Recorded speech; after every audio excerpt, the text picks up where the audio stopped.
Alt Chapter 1321, Point of No Return, The Steward, Demonic Emperor Writer.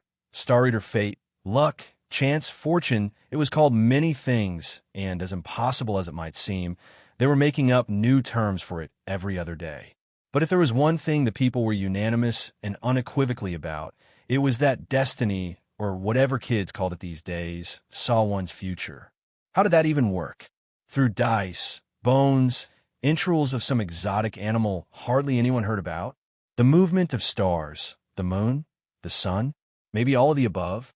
Humanity had gone above and beyond in trying to read their own future, to know whether the next step they took would take them to heaven or stumble and fall to their doom. It also had the perks of getting rich quick. The most common methods that lasted through the endless river of time was mostly through sheer coincidence. Coincidence that divination was proven true. Otherwise, it could be that someone was on the right track, if not in method, then in mindset. Some might ask if knowing the future instantly changed it. The same future might not come to be. Others might say that reading the future was actually a part of one's future, no matter how mind-boggling that sounded. Theories about it, as with anything, was so abstract and out of reach. Thus, they greatly differed. Be that as it may, one man had, in fact, proved to all of sacred domain that destiny and fate were very much real, that it was possible to glimpse into a man's future. This man did it by looking at the stars and reading patterns and seeing plays that weren't there for the common people. What did he do with it? He made it his mission to wrest humanity from destruction and endless wars that was killing the simple man. Slaughter and bloodshed because of the whims and greed of the ones in power. Sovereign Yun's star path wasn't perfect in any case, for it could not read anyone's fate that had a higher or equal cultivation than his own.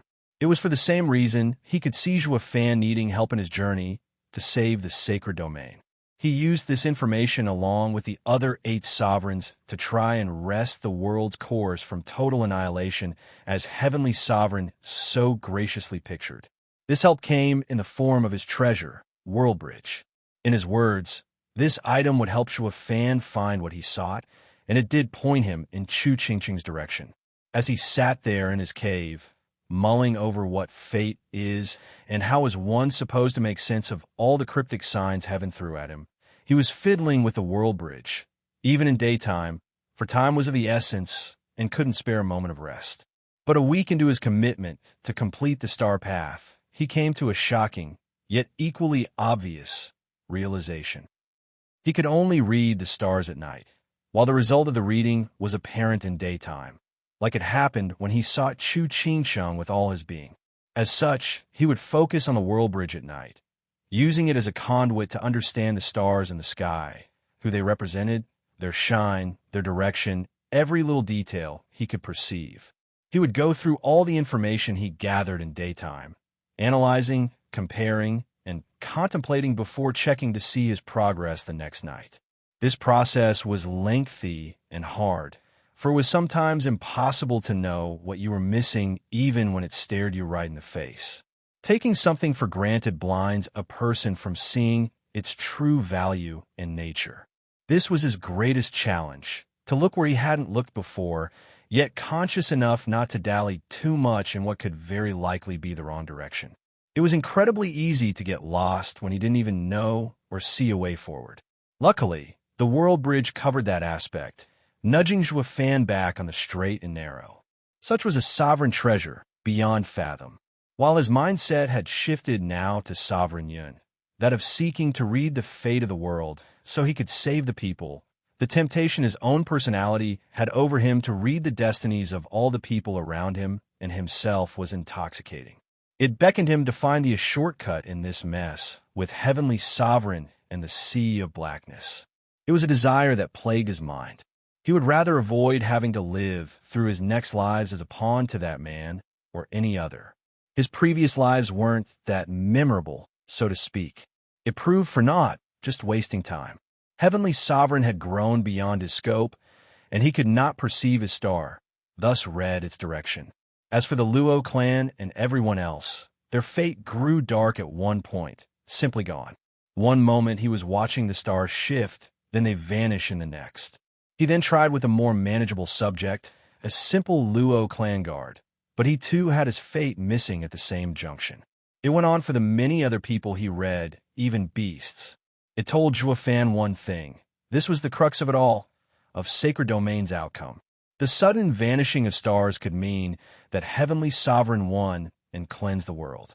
Other than that, the final battle had such ramifications and scope that it affected everyone's destiny, but he was just too weak to perceive it. Putting that aside for now, he wondered, would I give up, even if I know the outcome?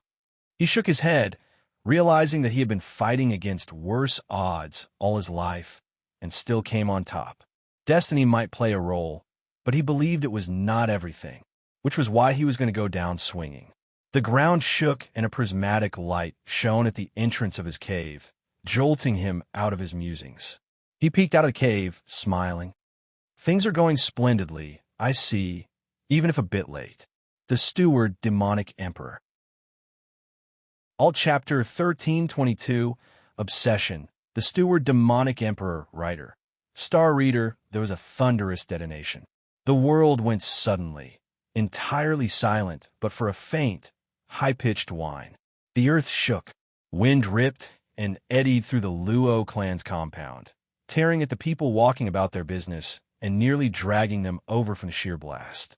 A cloud of choking dust filled the air, nipping at their lungs and making them cough. Master, not again. One man ran like mad through the billowing dust, straight to the source. What used to be a guest room to the side of the compound was now reduced to a crater as its main attraction, with its four walls still somewhat intact. They didn't last either, as a man crawled out with groan from the rubble, peppered with metal fragments from heaven knew what from the middle of the crater, which was painted a vivid shade of red. It boggled the mind how so much blood could come from one person. It was a miracle he was still alive, though by the looks of things, not for long.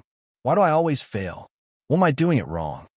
The man tottered as he fell to his knees, gazing at the prismatic sky with longing, desire, and desperation.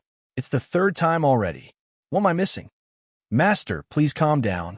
We must get you some help, or you might really die this time, and all sacrifice will be for nothing. Yin Fu helped the man up, scrambling for some pills to patch him up for now and get him out of immediate danger. You've seriously overdone it this time, old man. CAO's loan, I trained on the miserable figure and his crazed look. You're obsessed with sovereignty. You're sinking further and further away from your path instead of nearing it. How many times must I say it? You may seek it, but it will only come to you when you're ready. The last two attempts were mild in comparison to this one. You are on the brink of erasing your very being from this world. It's ironic how the very thing you sought saved you in the end, stopping your refining before it took you down with it. The sudden break of concentration let the volatile energy run amok. CAO glanced at the prismatic sky with hope. Anything for alchemy, Yin Song declared without care about his precarious state, only to enter a coughing fit, spilling more blood on the ground. Master, please calm down. Yin Fu was frantic. HS Master casually took out a black vial, struggling to open it with his wounds, and a translucent pill fell in his bloody hand, with a hint of prismatic glow. The action actually healed his hand like it was brand new, with the metal shrapnel simply falling out of his mangled hand. Even the prismatic sky shone stronger with its presence. I hope not to use it so soon. I've refined it from sheer luck and insight when Yulin triggered the prismatic event, and hoped to study it to deepen my knowledge of alchemy, to complete my path. His other hand suddenly fell limp. Alas, this is the only thing that can save me to pursue it further. His eyes hardened, tried to raise his healed hand to eat the pill, only to find it numb as well. Yet under his widening gaze, the translucent pill sank into his hand, sending spikes of agony throughout his body in an instant. Next came the screams, a kind of scream one let out when begging for release. Yin Fu was beside himself with worry, not knowing what to do, what to say, yet fully aware of his futility. Amazing. Kuan-Pung landed next to CAO, impassive at the man's plight of his own making. In all my long life and knowledge of humans, I've never seen them make something of so monumental importance. That pill, right there, can do anything. Almost. If it were complete, I believe it would even make any mortal into a sovereign, albeit only in power. How is that possible? CAO gasped. This is the path of alchemy. As one delves deeper into its secrets, nothing is impossible. Kunping spoke with veneration. It is only right that such power comes at a price. He trained his flat gaze on the jerking man on the ground. With such a commotion, the Luo clan's leadership responded swiftly, soon coming to realize that it was their greatest alchemist once more. The last 2 times had been mild, in a manner of speaking, a mere shaking of the entire compound the first, followed by a collapse of an entire building the second. But this was downright catastrophic. This was a prime example of what some would go do to reach the sovereign stage. Their desire to wielding power beyond their imagination. There was no describing one could do and see at such a level, earning the envy and greed of the rest of the population. As Yin Song finally finished floundering like a fish on land, he stood up, his cultivation restored to peak saint stage after having not only his body butchered from the inside out, but his soul mangled in thousands of pieces barely hanging by a thread. I couldn't care less about the sovereign stage. My gaze has ever been set on alchemy. Nothing is of more importance, nothing. Yin Song declared. That's exactly your problem. Kunping analyzed. You're so obsessed with pursuing it that you are unable to see other aspects of the world. They will help you complete your path. You can't only look at alchemy. They say that to become a true expert, you need to pass down all your knowledge to someone completely ignorant in your field.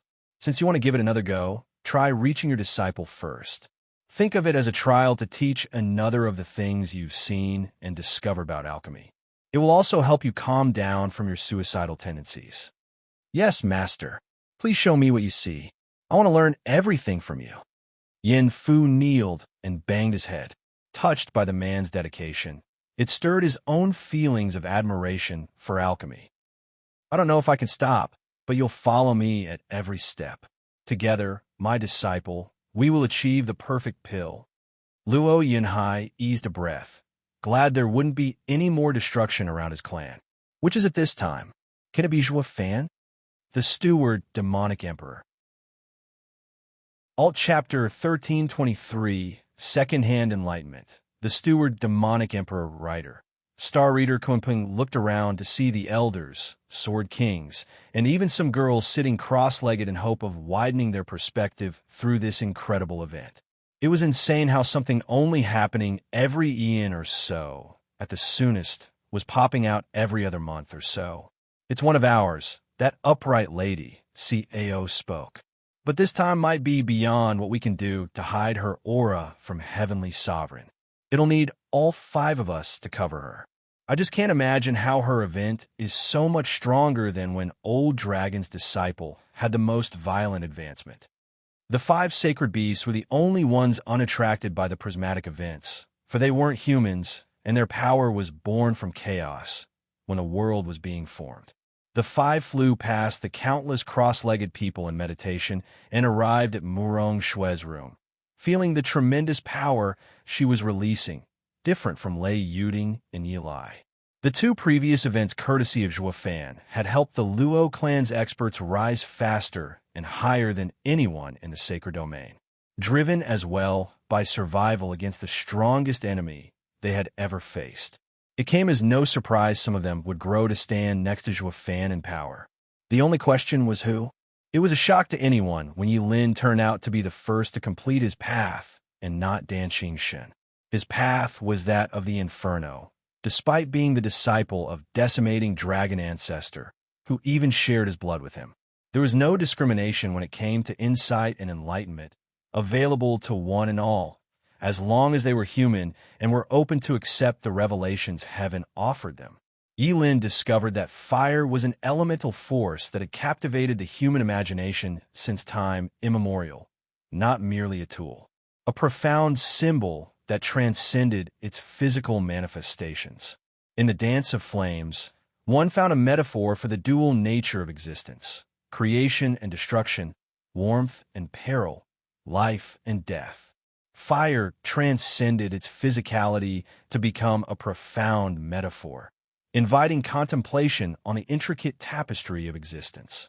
From the daily use of it at a basic level to the symbolic depth embedded in cultural and spiritual narratives, fire served as a multifaceted prism through which people could explore the complexities of life, morality, and their place in the world.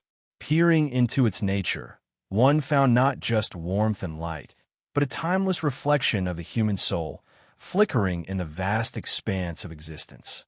The other elders were keen to hear more about Yi Lin's experience, perhaps helping them in crossing the final threshold and becoming sovereigns as well, or at least help complete their paths. But reality proved cruel, for one's insights could never be translated, conveyed, shared in a manner that better fit the listener. Each human had their own prism of beliefs, concepts, wants, and needs that warped everything that was seen, heard, or thought. This didn't deter the elders, for Yi Lin proved it was possible for anyone to reach sovereign stage, and the Luo clan was thus hard at work to cultivate, train, and study. They were focused on reaching the highest level of power, if not for themselves, then for survival. The preparation proved worth it a month and a half later, when the next prismatic event happened. The fresh sovereign happened to be one of Zhuo Fan's girls, Lei Yuding of all the people. She had been the weakest among all the girls since she had to focus on gathering intelligence, leading a group of scouts, as well as looking after Zhuo Fan. However, when the prismatic events happened, they helped boost her cultivation to the peak saint on the very first event, with the following ones, including Yi Lin's, helping consolidate her knowledge and concepts in the path of darkness. In the velvety embrace of darkness, an arcane realm unfolds, shrouded in mystery, and imbued with a cryptic energy that transcends the mere absence of light. Darkness, in its mystical essence, becomes a canvas upon which the unseen, the ethereal, and the enigmatic paint their silent tales. At the heart of this mystical darkness lies the shadowy dance between concealment and revelation. Far beyond the absence of light, it is a cosmic veil that cloaks the mysteries of the universe, concealing secrets that elude the grasp of the uninitiated. In the cryptic expanse of the night, the mundane is transmuted into the extraordinary, and the ordinary is touched by the hand of the arcane. Such were her words as her event came to pass, whatever the hell all that meant. The Luo clan found her explanation even worse than Yi Lin, if that was possible. Still, her short demonstration of robbing everyone of all contact with the world, plunging them into eternal darkness which made all dissatisfaction moot. The other girls were thrilled one of their sisters grew so strong, now able to truly help Zhuo Fan in the final battle ahead. And today now it was Murong Shue's turn. Everyone expected it to be related to fire as well, since she trained in the decimating sword art, as did her elder brother. They were startled to find that her inclination was towards righteousness, the real deal, not the hypocrisy the upright sex liked to preach back in the mortal domain only when it suited their needs. Zhuo Fan had been a tremendous help when she journeyed with him years back. It helped her see beyond just doing good. As the saying went, the road to hell is paved with good intentions. She only realized how true this was only beside him. After the 5 sacred beasts toiled in keeping her aura subdued behind their barrier, Murong Shui was more than glad to share with them her changed beliefs and what it meant to do good. The Steward Demonic Emperor.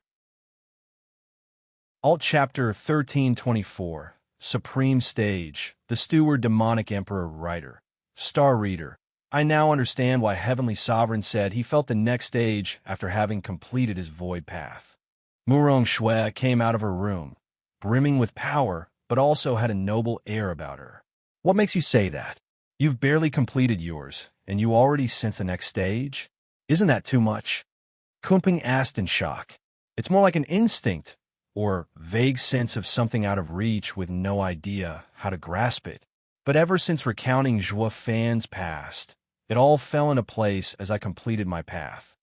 Murong Shui replied, It is just as Heavenly Sovereign said, that you need 10 paths to fuse together for one to reach the supreme stage. But what he didn't say is that to feel it, You need to have a path that is much closer to heaven's will than those far more mundane. With everything stemming from heaven's will, any direction you take gets you close to it when completing a path, but more often than not, many paths converge into one with a bigger scope. Taking lightning, for example, it includes light, destruction, speed, maybe even a bit of heaven. All of these combine to result in the lightning path.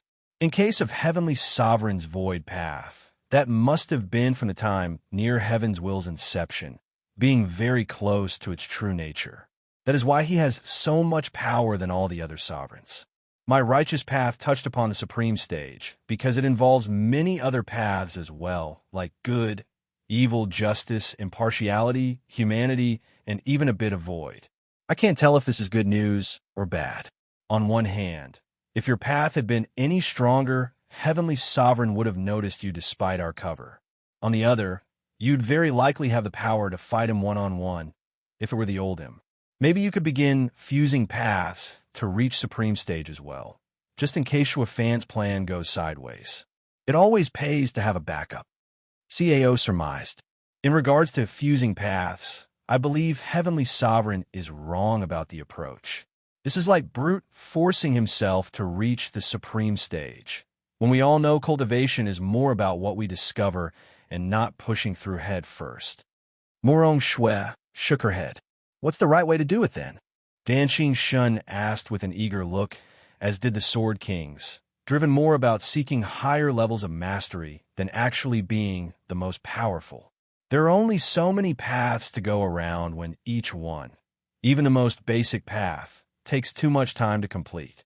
But to answer your question, the way I see and feel it, one has to expound on their path to include others. Taking Sword Child's sword path, he only became a true sovereign when he defeated, or rather Sword Sovereign allowing him to win. Most of his power came from his sword path, with that black thunder flame filling in the gaps. In my understanding, that flame is none other than chaos from the beginning of the sacred domain. If he had completed that path, he'd have been the strongest in the sacred domain, with even Heavenly Sovereign being nothing more than footnote in his ascension. In theory, that is, I knew that the Black Thunder Flame has incredible power, but I never knew it was this much. Sword Child and the Sacred Beasts were just as shocked to hear as everyone else. To reach Supreme Path the right way, one has to complete or walk more paths in tune with the first one. The first always dictates your potential. It is something that I will most certainly aim for, but I'm not foolish enough to believe I'll achieve it before the final battle with Heavenly Sovereign. Murong Shue finished her explanation. Then we'll take what we can get. Anything that can help us turn the tides in our favor is welcomed. Our very existence is on the line, as is of every other human on sacred domain. Kuanpung smiled. Filled with hope, there was a fighting chance now. Could you give us your version of what the righteous path is about? Maybe it will help everyone else, on top of your prismatic event, in finding their own paths and boosting our stance. Danqing Shun asked without qualms, more eager to further his own progress than save humanity. Ever since Zhuo Fan's enlightening speech before he left, he sensed something about the sacred domain, that the world wasn't limited to its boundaries, or heaven's will. He was going to see for himself the real truth about the world, or die trying.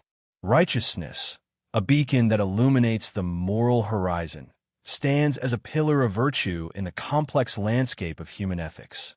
Rooted in a profound sense of moral duty and integrity, righteousness transcends mere adherence to societal norms. It embodies a steadfast commitment to principles that resonate with the very essence of human dignity. To be righteous is to navigate the labyrinth of ethical choices guided by an unwavering moral compass, recognizing the inherent interconnectedness of individual actions and the collective well-being of society. It is a call to uphold justice, fairness, and truth, even in the face of adversity. In the pursuit of righteousness, one confronts the challenges of moral ambiguity with a resolute spirit, striving to align personal conduct with an elevated standard of ethical conduct. As a virtue, righteousness beckons individuals to transcend the limitations of self-interest, embracing a higher purpose that resonates with the universal values that bind humanity together. In its essence, righteousness emerges not as a rigid adherence to dogma, but as a dynamic force that fosters empathy, compassion, and a deep understanding of the intricate threads that weave the fabric of human morality. It sounded more like a fanatic's speech, but the others realized she was not here to indoctrinate them to walk the same path as her, knowing they would just come to discover other truths than the one she found. She was just content to walk her own path and do everything with a clear conscience, which to her meant helping in every way she could, even if she would have to get her hand dirty in some instances. With her version conveyed, she returned to her room to ponder her own thoughts about Sovereign Stage, while the rest went to cultivate and contemplate everything that had happened, even Yin Song's drive to reach the pinnacle of alchemy. Who didn't want to find meaning in the world? Who didn't want to achieve their goal? This was how they saw they could do it. The Steward, Demonic Emperor. Alt Chapter 1325, Close Call, The Steward, Demonic Emperor, Writer. Star Reader, they sure know how to work me into the ground. Joie Fan complained with a quirky smile, glad things were going his way for a change, and not at the whim of Heavenly Sovereign, despite the looming danger. While before he was at another's whim. The situation of now was an improvement to say the least, though not by much. Skirting around imminent death wasn't by any means enjoyable, but things were getting even more precarious with the latest development. Soon, Heavenly Sovereign dropped by, playing the ever-insufferable know-it-all. Now, instead of something the enemy needed, he patted himself on the back at the genius move of covering the new Sovereign's emergence with his demonic path. He then focused with a smile on his lips on the closely finished star path. Smug his plan was bearing fruit. The joy was short-lived, however, as just a couple days after finishing the star path, another prismatic event took the skies, and with it, Heavenly Sovereign's infuriatingly precise arrival. Joie Fan handed over the star path after some short, yet equally pointless talk about the fate of the world, looking at the upside of things. His side had 2 sovereigns and the demonic path, needing just 7 more paths to finish this, and Heavenly Sovereign. But as in everything, no plan was foolproof, which was why he was once again hard at work completing the reincarnation path. He figured that all those past lives and the memories that were coming back to him after further advancing in the true self art ought to smoothen the process. As for what reincarnation was its essence, that was hard to grasp. A simple definition would be restarting one's life after death, being reborn with no knowledge of the lives one had went through to get so far. But truth was far more complicated than that. It was one thing to say it, and another to believe it, even if he had scrambled memories of his past lives, which was why he also contemplated over the transformation his soul went through as he lived all those lives. Some mundane, some violent, and very few peaceful. How were his memories erased? Why did it require to go into the next life without them? And perhaps the most important part, what was it about the soul that could allow it to do that when it was impossible to do it in one's next life unless at the ethereal stage? All these questions were bearing down on him, yet he did not have even the beginning of an answer to just one of them. Days turned into nights, and Joie Fan delved deeper into the mysteries of the reincarnation path. The air was thick with strange energy as Joie Fan's mind danced between the realms of the present and the memories of his past lives. One evening, as he was immersed in a profound trance, a sudden surge of power coursed through his body.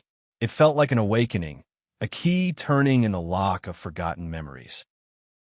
Images flashed before his eyes, faces, landscapes, and emotions long buried in the recesses of his soul. He gasped, his eyes wide with realization. It wasn't just about the memories. It was about the essence of the soul, the transformative journey that each life brought. The soul was like a phoenix, burning away its impurities in the flames of experience, only to rise anew in the cycle of reincarnation. Excitement and understanding flooded Joie Fan's being. He had glimpsed the intricate changes in his soul throughout the many lives that had lived, and the changes that would be present in the many more lives that would come ahead. It wasn't just about erasing memories. It was about shedding the old self, letting go of attachments, and evolving into a higher state of being. Armed with this newfound insight, Zhuo Fan threw himself into deepening his knowledge of the reincarnation path. As Zhuo Fan neared the completion of the reincarnation path, he felt a resonance with the world around him. It was as if the very fabric of existence acknowledged his journey, and the spiritual energy responded in kind. The air hummed with anticipation, and the skies above broke out into a vast array of colors, triggering the prismatic event. So you've done it again. I must say, little brother, you're outdoing even your past self. Barely another month has passed, and you've finished another path. Which one is it? Heavenly Sovereign spoke as he entered the cave like he owned the place. Zhuo Fan took a moment to bask in the enlightenment, feeling how every little piece of information clicked perfectly in his mind brought a thrill like no other. What made it even more valuable was that he did it all on his own. Alas, the moment faded quick with the sudden crash of reality on his mind and Heavenly Sovereign's incessant nagging. He opened his eyes and stated, "Reincarnation path." Heavenly Sovereign frowned. "If not for killing everything you hold dear having the opposite effect of encouraging you, I'd have done it already. I'm quite certain that knowing they had a chance to survive is actually what spurs you on. But don't take my tolerance for kindness. Even if insight doesn't come when one wishes, you will do well to contemplate what I'm lacking if you want the sacred domain to exist. A little note for you to be aware of. The sea of blackness has now taken hold of half of the sacred domain. Soon, there won't be anywhere left to run off to. I must say, the irony is particularly cruel in this case, knowing that it was you who triggered it." Heavenly Sovereign's laughter echoed in the cave, rattling it as he vanished. We'll just see who laughs in the end. But I must say, this time it was too close for comfort. Any later completing the path, and he'd have found out. Zhuo Fan eased his breath. The Steward, Demonic Emperor. Alt Chapter 1326, Unease, the Steward, Demonic Emperor, Writer. Star Reader, the first thing Heavenly Sovereign did after returning with the emotion path to his domain was to work on removing the bewitching placed on him ages ago.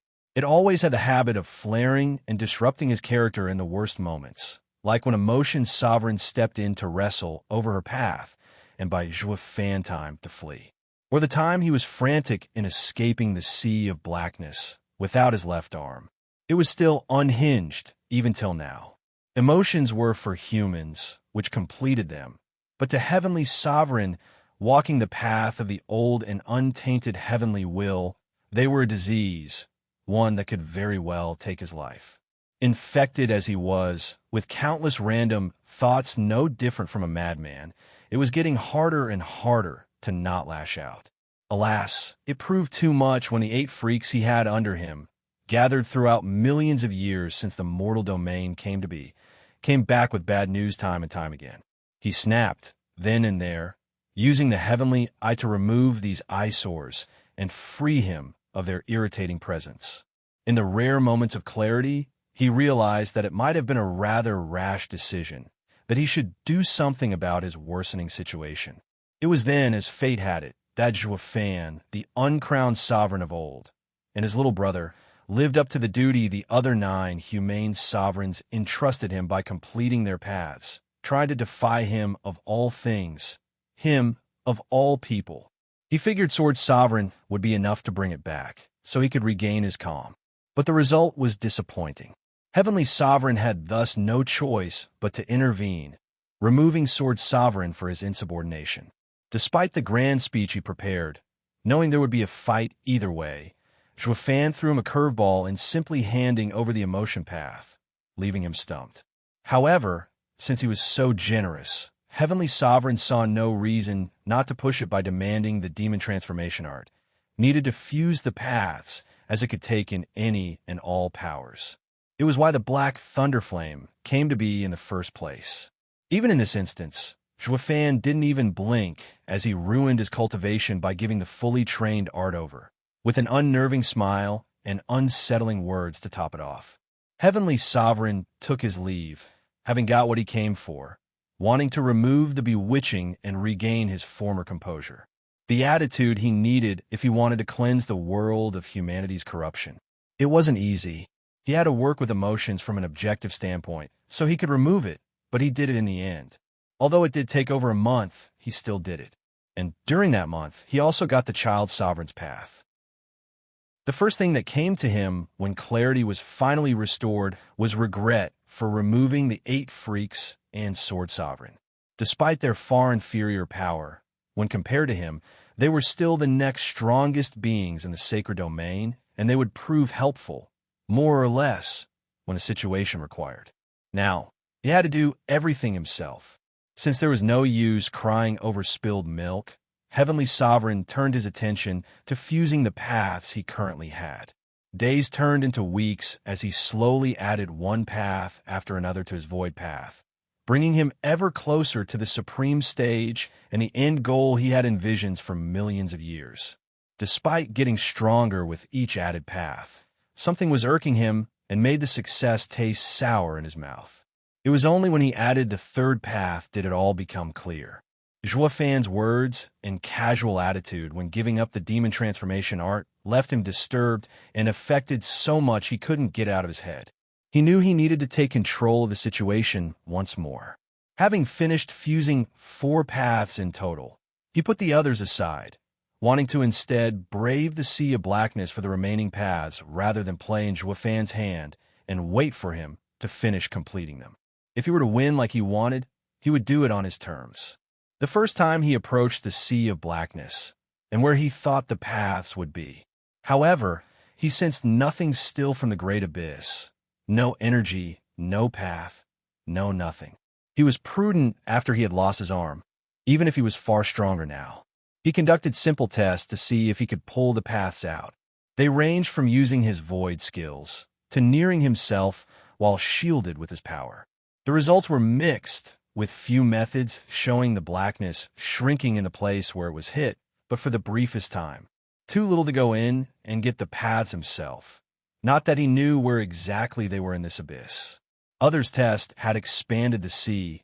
Like him getting closer to it, he could almost touch it. In the last case, the sea of blackness swelled in his direction, like it had found its kin, staying like this despite withdrawing. He assumed that because his power was closer to the supreme stage, his yuan qi had similar nature to this blackness. Having to fall back without real progress did not deter Heavenly Sovereign. He had waited millions of years for his plan, and a little more would not matter. But since there were some promising results, he came back after each new path he fused, though not even with all the 7 fused could he pull the paths out. Still, at least he knew where they were now. His void skills now made it possible to locate them. He was sure that with one more path, he would be able to get them out. The Steward Demonic Emperor. Alt Chapter 1327, Shadow. The Steward Demonic Emperor writer. Star Reader Zhuofan had been contemplating his next course of action, wondering if he should complete another path Heavenly Sovereign had so his side would gain an upper hand. However, the danger of Heavenly Sovereign barging in a Luo clan was very much real, even if the man said there wasn't any point. In the end, he settled on the shadow path, easing Heavenly Sovereign's threat somewhat while also helping the clan. When one thought of shadows, they'd think of the outline left behind when something blocked sunlight, often distorted. But humans use the term loosely for many other aspects, like copying someone, following, guarding, or personal demons. Shadows were not merely the absence of light. They were entities that shifted between the realms of substance and emptiness. The path revealed itself to him in veils of darkness, and with each revelation, Zhuofan's understanding of the shadow arts deepened. He would come to find that there was a shadow of himself in everyone he met, everyone he held dear, but also within himself. The less astute would react to these people, thinking they were the cause of their misery or failure, ignoring the true cause that was within their very selves. As Zhuofan delved further into the shadow path, he discovered the intricate dance of manipulation and deception that lurked within its depths. His understanding of the shadow arts became more refined, allowing him to manipulate not only the shadows around him, but also the shadows within others. With each encounter, he could now discern the hidden shadows that plagued people's hearts. Their fears, insecurities, and doubts were laid bare before him. It was a cruel revelation, for he realized that these personal demons were the true cause of their suffering. The shadows within them whispered lies, sowed discord, and fed on their vulnerabilities. The memories of his past lives flooded his mind, intertwining with the knowledge he had gained from the shadow path. He saw things that he never knew were there, guiding him deeper down the shadow path, towards completion. Zhuo Fan had always prided himself on his keen perception and ability to read others, but this newfound insight took it to another level. He saw through facades and masks, recognizing the darkness that lay beneath every smile and every word spoken. It was a heavy burden to bear, knowing the truth behind everyone's intentions. These discoveries were built on what he had learned in the second trial in the Nether Sea, when he fought Zhui Yifan and chose to stop instead of being confrontational. The entire delve into the world of shadows, both real and figurative, took far longer than he realized, jolted awake when Heavenly Sovereign's heavy voice echoed in his crude cave. "I was right to put my hopes in you." He looked outside the cave, at the prismatic sky. "You never failed me. Despite taking you a few dozen lives to get here, the wait was worth it. Now only 2 paths remain." "2 paths remain," Zhuo Fan echoed, a cold smile playing on his lips. "Indeed, Heavenly Sovereign, but we both know that the situation has changed. No longer are you in control, evident by you knocking on my door and not the other way around." His taunt struck a nerve in Heavenly Sovereign. The bewitching had been removed, yes, but the damage was done, making it all the more deadly. On the surface level, the calm had returned like before, but he was now more prone to reckless behavior and quick to anger. "Don't think for a second this changes anything." Heavenly Sovereign lashed out, in frustration of having to wait on someone and the fact he couldn't get into the sea of blackness to speed things out. His dark aura no longer bore the trademark of the void, the path he prided himself in, but closer to sheer destruction. Zhuo Fan shuddered under its might, eliciting a grin out of Heavenly Sovereign, having shown who was the strongest among them still. "You might dictate the pace somewhat, but your little delay puts the sacred domain in jeopardy. Care to guess how much of it is left?" "Half," Zhuo Fan smirked. "Quite the optimist I see, but you're off by another quarter." Heavenly Sovereign was grim. "The entire world, our world, is now reduced to an emperor land and the old mortal domain. Your clan, too, had to relocate to survive, as did the entire population.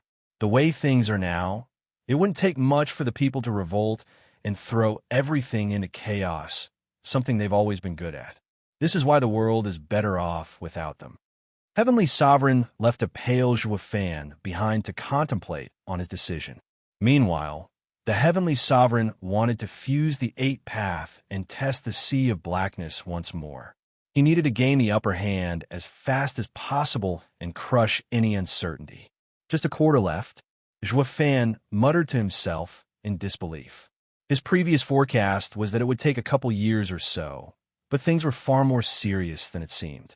He knew the dissolving of the paths inside the sea of blackness would speed up its invasion, but not to this extent. This changed things now. His time was running short. At the very least, he had another Luo clansman gain a path, judging from the prismatic sky, since his path was completed a few days ago, contemplating his next course of action. Now, however, there was no need to delay or play Heavenly Sovereign's game. He would complete another path, and hopefully the Luo clan would have one more sovereign. Then he'd unite the 10 paths to defeat Heavenly Sovereign once and for all, before he even had the change to reach Supreme Stage. The Steward Demonic Emperor. Alt Chapter 1328, Twist, the Steward Demonic Emperor Writer. Star Reader, the Tyrant Path wasn't just raw power and dominating the opposition. It was also about precision and focus, about awareness and timing. To unleash your best strike at a moment's notice wasn't easy by any means, with people holding back out of instinct and self-preservation in case something went wrong. Zhuo Fan had learned this, and more in his first trial in the Nether Sea. He thought to cheat through it at first, but only to realize that he was only cheating himself. Progress didn't come through shortcuts, at least not one that was lasting. Using tricks and schemes to get his way had worked so far. But what if he hadn't resorted to them and instead worked to cultivate and delve deeper into his path? Wouldn't he have become stronger faster and not a pawn to the other sovereigns? They were questions he couldn't answer to, but they haunted him nonetheless. Zhuo Fan had always been cunning and resourceful, relying on his wits to navigate the treacherous world of power and ambition. Yet, he couldn't shake off the feeling that he was missing something crucial. As he stood at the precipice of a new challenge, facing an opponent who possessed not only raw strength, but also an unwavering resolve, Zhuo Fan felt a flicker of doubt. His previous victories had been built on calculated moves and clever strategies, but now, faced with an adversary whose power and wit surpassed his own, he realized that his usual tricks might not be enough. At least that was his initial reaction when he felt himself at the whim of the strongest heavenly sovereign. Desperation had helped him last time in escaping imminent death, but at the cost of people dear to him. It dawned on him how much he cared only when they were gone, plunging him in despair and shutting off his mind. On his journey through the mortal domain, he had been ruthless, cruel, and savage, just like a tyrant. But that was not what a tyrant was. He needed to understand that it wasn't just about those traits, but also raw power. He needed to tap into a power that went beyond his calculated moves and clever strategies. It was a power that came from within, a power that dwelled deep in his core and could only be unleashed with unwavering resolve and absolute belief in himself. Didn't he always say that all tricks and schemes fall moot in the face of absolute power? Now was the time to seize it for himself, to rise above pettiness and grudges. Zhuo Fan closed his eyes and took a deep breath, letting the doubt that had clouded his mind dissipate. He knew that he couldn't afford to falter now, not when everything was on the line. The fate of those he cared about, the fate of the entire realm, rested heavily upon his shoulders.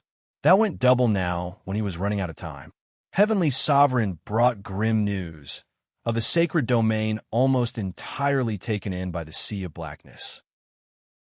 He needed to work faster as well as ignore Heavenly Sovereign's demands. By his reckoning, the Luo clan should have the remaining paths to focus with his and reach the supreme stage. He'd have wanted to reach it a better way, by completing the 10 paths and blending them together, not the crude way Heavenly Sovereign was using, that of mashing them together and sticking them with the demon transformation art. While it did do the trick, one would be stuck there with no chance of advancing further. Zhuo Fan knew from the bits of memories he was awakened to of his past life through deepening his mentality and heart by using the true self art. True power came from within, from knowing himself and the world around him. It was one's connection to the world on the base level that brought him to new heights. Now, though, he had to sacrifice his future for the sacred domains and Luo clans, an act he was strangely at peace with, despite his constant drive for power he found this life had been. In the days that followed, he delved deeper into the tyrant path, letting it be the center of his focus as he understood its finer points until the day soon arrived that he completed. It's time I return. We need to gather all the paths and stand up against Heavenly Sovereign before things get worse. Zhuo Fan stood, the pilling dust falling off him. The world found that moment to shudder like never before, with the sky turning far more than prismatic, shining brilliant and dazzling. It astonished even Zhuo Fan, having never knew something like this was possible. He thought all path completions were the same, triggering the standard event and ushering in a new sovereign. Damn it, that power is too strong and will draw Heavenly Sovereign's attention. I need to get back fast. Zhuo Fan shot out of the cave, needing but moments to arrive at the Luo clan's new residence. It was smaller than the city they had taken over when they got to the sacred domain. In fact, it was the old Black Wind Mountain, since the blackness forced every denizen of the sacred domain to fall back if they wanted to live. He looked around at the panicking elders and clansmen, unable to make sense of things. What the hell is going on here? What's with this tremendous release of power? Heavenly Sovereign is sure to take notice and steal the new path. Can't you people lay low until we're ready to fight him? Zhua Fan complained as he flew down before Danxing Shun. His appearance brought joy to the elders, with the new sovereigns showing themselves as well, having sensed his aura. Father, Yin Song is behind this. Sword Child spoke sourly. That old fool? I thought he only pursued alchemy? How is he doing this? Zhua Fan started. Unlike the rest of us, Lei Yuding gestured to the Luo clan's new sovereigns, which now included Long Jiao. Elder Song has been obsessed with reaching the pinnacle of alchemy. Though he made incredible pills through it, he was close to dying more often than not. It's unclear now what could he have discovered to cause such a heavy reaction in the world, or what's left of it. She said the last part with a downcast look at the sea of blackness stretching in the distance, reaching the skies and swallowing the earth. The steward, demonic emperor. Alt Chapter 1329, Delay, the steward, demonic emperor, writer, star reader. We'll deal with that later. It's crucial now that we get together and form a plan before Heavenly Sovereign shows up. We hardly know what each of us is capable of us, and that could work against us in the final battle. Zhua Fan was growing nervous by the second, knowing the enemy would come any second now. Lei Yuding completed the darkness path, Yi Lin the infernal path, Murong Shui the righteous path, Long Jiu the lightning path. While we don't know what Yin Song has done, I'm sure he will be joining our fight once he stabilizes. Make best use of everyone's advantage and finish that bastard once and for all. Kunping sent. I'll try stalling Heavenly Sovereign since he likes to hear the sound of his voice so much. Maybe it'll buy us enough time for Yin Song to join us. When that fails, I'll be sending you orders through transmission. Be ready to act at any moment, while also fight the best way you know. Zhua Fan instructed. He only managed to give a few more warnings and emphasize the gravity of the situation before Heavenly Sovereign showed up, unleashing his now new dark aura of destruction. The very air around him hissed, like it was removed from existence. Even as he landed, the grass wilted and disintegrated, with the earth cracking up and turning barren, while the sky peeled away slowly from his energy, revealing utter nothing. The prismatic event was still ongoing, bearing a sharp contrast of color and vitality against the cold and dark atmosphere that was now plaguing the earth. The forces at work were beyond anything the remainder of the sacred domain had ever seen, the air twisting with both foul and resplendent energies, with neither capable to overcome the other. However, what came out was the unleashing of violent shockwaves in every direction. It was ironic how the only saving grace for the people was the prismatic event grounding all beneath the sovereign stage, unable to muster strength to fly, let alone stand up. And since this time the event was particularly stronger than any before, they felt they were back to being mere mortals before having even set foot on the path of cultivation. They were helpless to watch the raw display of power in the sky, while also grateful for once they were too weak to join, able to escape with their meager lives intact.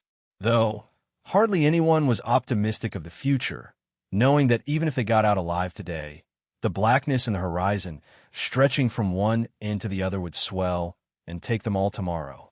Neither fate was desirable, made worse by the fact that no one could choose their ending or, at the very least, die in a blaze of glory.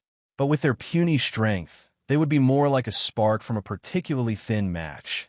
Not enough to change the tides, but with the power to show they at least existed among the many others like them. At this grim realization, the people turned heavy eyes filled with uncertainty and fear at the battle that would change their fate and that of the world they lived in. Would they see tomorrow, or would they die here and now? Heavenly Sovereign, to what do I owe the pleasure of this untimely visit at my clan?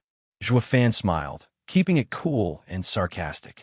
Heavenly Sovereign's piercing eyes send shivers down every Luo sovereign. The darkness within them brought memories of the most gruesome ends from the pits of their minds, unable to quell the dread that accompanied them. They knew the game was afoot, that now was time to fight for their lives and the sacred domain. However, seeing Heavenly Sovereign and his power, they couldn't imagine what the hell could they even begin to do that would turn the tables in their favor. They just hoped Shuafan knew what he was doing, despite not sensing from him much strength, only his fifth-layer foundation establishment cultivation. At least his surface cultivation regression proved he hadn't slacked off. Is this your big game plan, little brother? Here I was thinking it was something radical and devastating enough to bring me to my knees with little effort. I could never get over how easy you handed me those paths, and even the demon transformation art. In the past few months, I've been thinking over everything you could do that would end me. From making some sacrificial array that burned the sacred beast's lives and souls, to power up a complete thunderflame to wipe me out, to recompleting the paths I've taken and fusing them, then steal the remaining ones in the sea of blackness to get the upper hand. Heavenly Sovereign's voice was jarring to everyone's ears, hard and heavy. Yulei gasped at his master, who was there with the rest of the sacred beasts. You can do that? Sacrifice yourself to end him? Yes, that was one possibility, but there are too many unknowns around it. You'd be taking down Heavenly Sovereign and maybe the Sacred Domain at best, while only Sacred Domain and leaving him alive at worst. Heavenly Sovereign has grown too powerful to be sure if this works, and even if it did, there would be no point if the world would pay the price. It was no different than letting him cleanse it. Zhuofan explained. What's that about recompleting paths? You can actually do that? Murong Shui asked with disbelief. She thought a path completed by one person, then lost, would mean never being able to have it again. It contained that person's insight, knowledge, even bias for that path, and that couldn't be rediscovered since someone had already discovered them. There's indeed a chance you could recomplete your path, but on the premise the previous one is destroyed. Since Heavenly Sovereign fused the ones I completed, it was no different. It's all about recalling the very moment you completed it in the first place, the same state of mind. It's harder, but doable. Zhuofan offered. Yes, little brother. Why didn't you then? You could have beaten me having the 10 paths before me. Heavenly Sovereign was quite curious about his answer. The steward, demonic emperor. Alt Chapter 1330, Power Overwhelming. The steward, demonic emperor, writer. Star reader, that's not how the world works. Zhuofan began. Sure, I could have done it with a bit of extra effort, but we can never truly go back to the past, even with our minds. The paths resulting from this action would feel flat, empty, and weak. The same principle applies in life to every new experience. The first time can't and never will compare to any subsequent experiences in the same aspect, no matter how better they are. The novelty, the thrill, anxiety, awareness, and insight that came with the first experience couldn't be reproduced, at least not entirely. It is why we always remember our first, and always seeking the same sensations it brought. So, you saw the recompletion as cheap imitation, knowing they could never match up to the real thing. Heavenly Sovereign drew the conclusion. Regardless, it wouldn't have changed anything no matter what any other choice you could have made. In the end, I will be the winner, and I will have this world purged of humanity and its corruption. He boomed. So much for small talk, I guess. I just hope Yin Song will make it in time, while we're still alive, to make a difference. Zhuofan thought, focusing on the hardest battle he would have to fight in his life. The skirmish erupted as Jiu Long initiated the clash, casting thunderous lightning in a swift, deep purple flash aimed directly at Heavenly Sovereign. Despite the spectacle, the latter remained composed, his unwavering gaze fixed on Zhuofan. The lightning struck its target, resulting in a mere twitch and a faint crackling sound, as if the electrifying surge had barely affected him.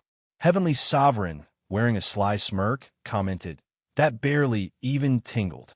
I was a little curious to see how I fare against a sovereign, but now I see they can't even be used for a warm-up."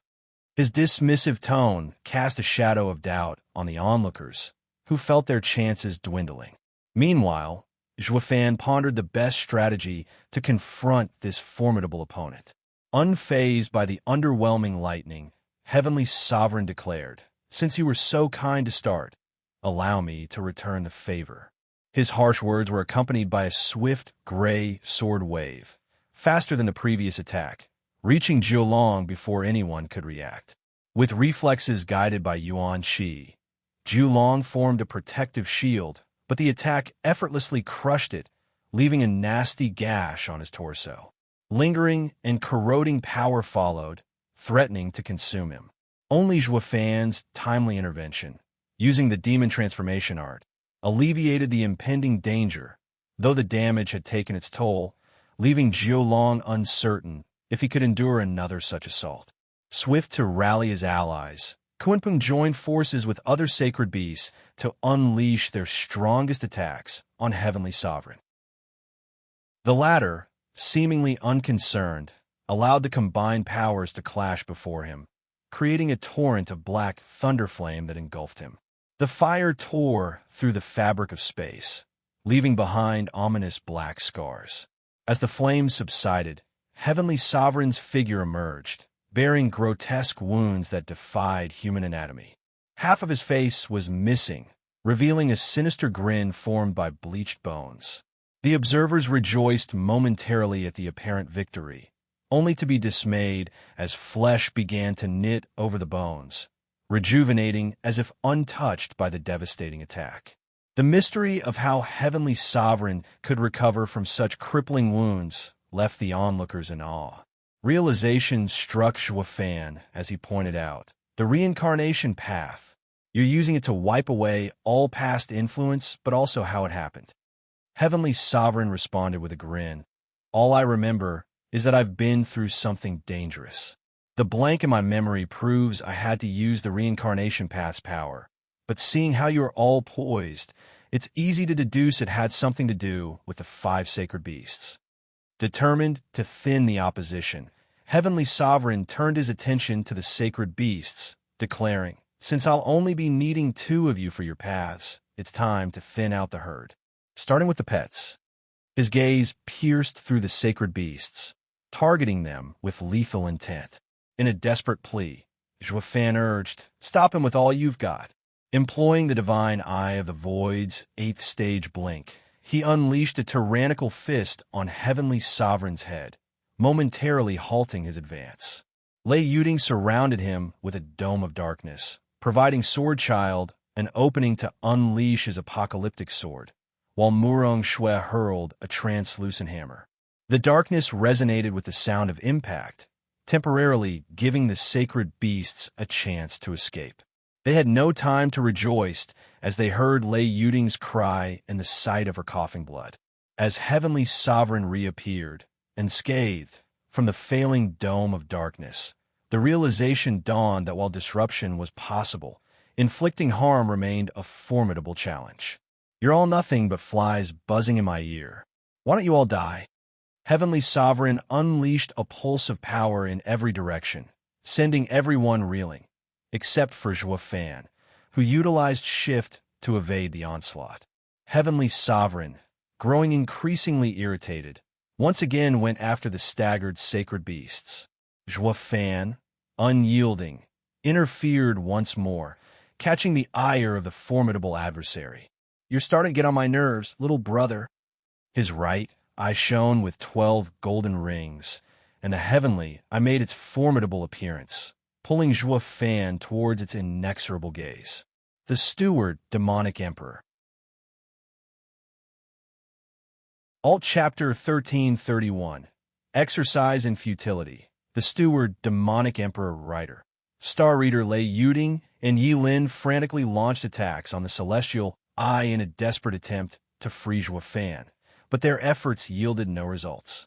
Soon, the others joined in, delivering a relentless assault under the amused and cocky gaze of Heavenly Sovereign. To Heavenly Sovereign, these individuals were inconsequential, mere pawns in the grand scheme. In his eyes, Zhuofan was the sole variable capable of altering the course of events. With Zhuofan incapacitated, nothing stood in the way of Heavenly Sovereign reshaping the world to reflect his perfect and pure vision. Even as he felt a shudder run through him upon sensing the fading heavenly eye, it didn't perturb him. Instead, he anticipated it. Turning his gaze towards Zhuofan, he observed the darker aura enveloping him, approaching but still distant from Heavenly Sovereign's own. This moment had been eagerly awaited, offering a glimpse into Zhuofan's progress in fusing the paths. Fortunately for Heavenly Sovereign, Zhuofan remained far from reaching his level. Now that all the cards are on the table, there's no point in holding back and wasting time. With a sly smirk, Heavenly Sovereign remarked, "Little brother, I was wondering why there was not a trace of fused paths on you, even after holding so many. But now I see it was a ruse to let my guard down. A shame it didn't work." Zhuofan, panting as he distanced himself, wrestled to suppress the surging dark power resulting from the tentative fusion of the 4 paths he possessed. Although this option presented itself, he hesitated to embrace it fully. For him, this didn't feel like the right path to attain the supreme stage, a mere forceful ascent to power. Zhuofan knew well the perils of wielding power beyond comprehension, having narrowly escaped the consequences of overusing the Black Thunder Flame in a previous battle with Cao. Despite the crisis, he had no alternative. To withstand the onslaught of the Heavenly Eye, he needed a power boost, even if it meant tapping into the fused paths. Yet, he refrained from going all the way, returning the paths to their natural state. Zhuofan quipped, "What can I say? You bring out the worst in me, big brother."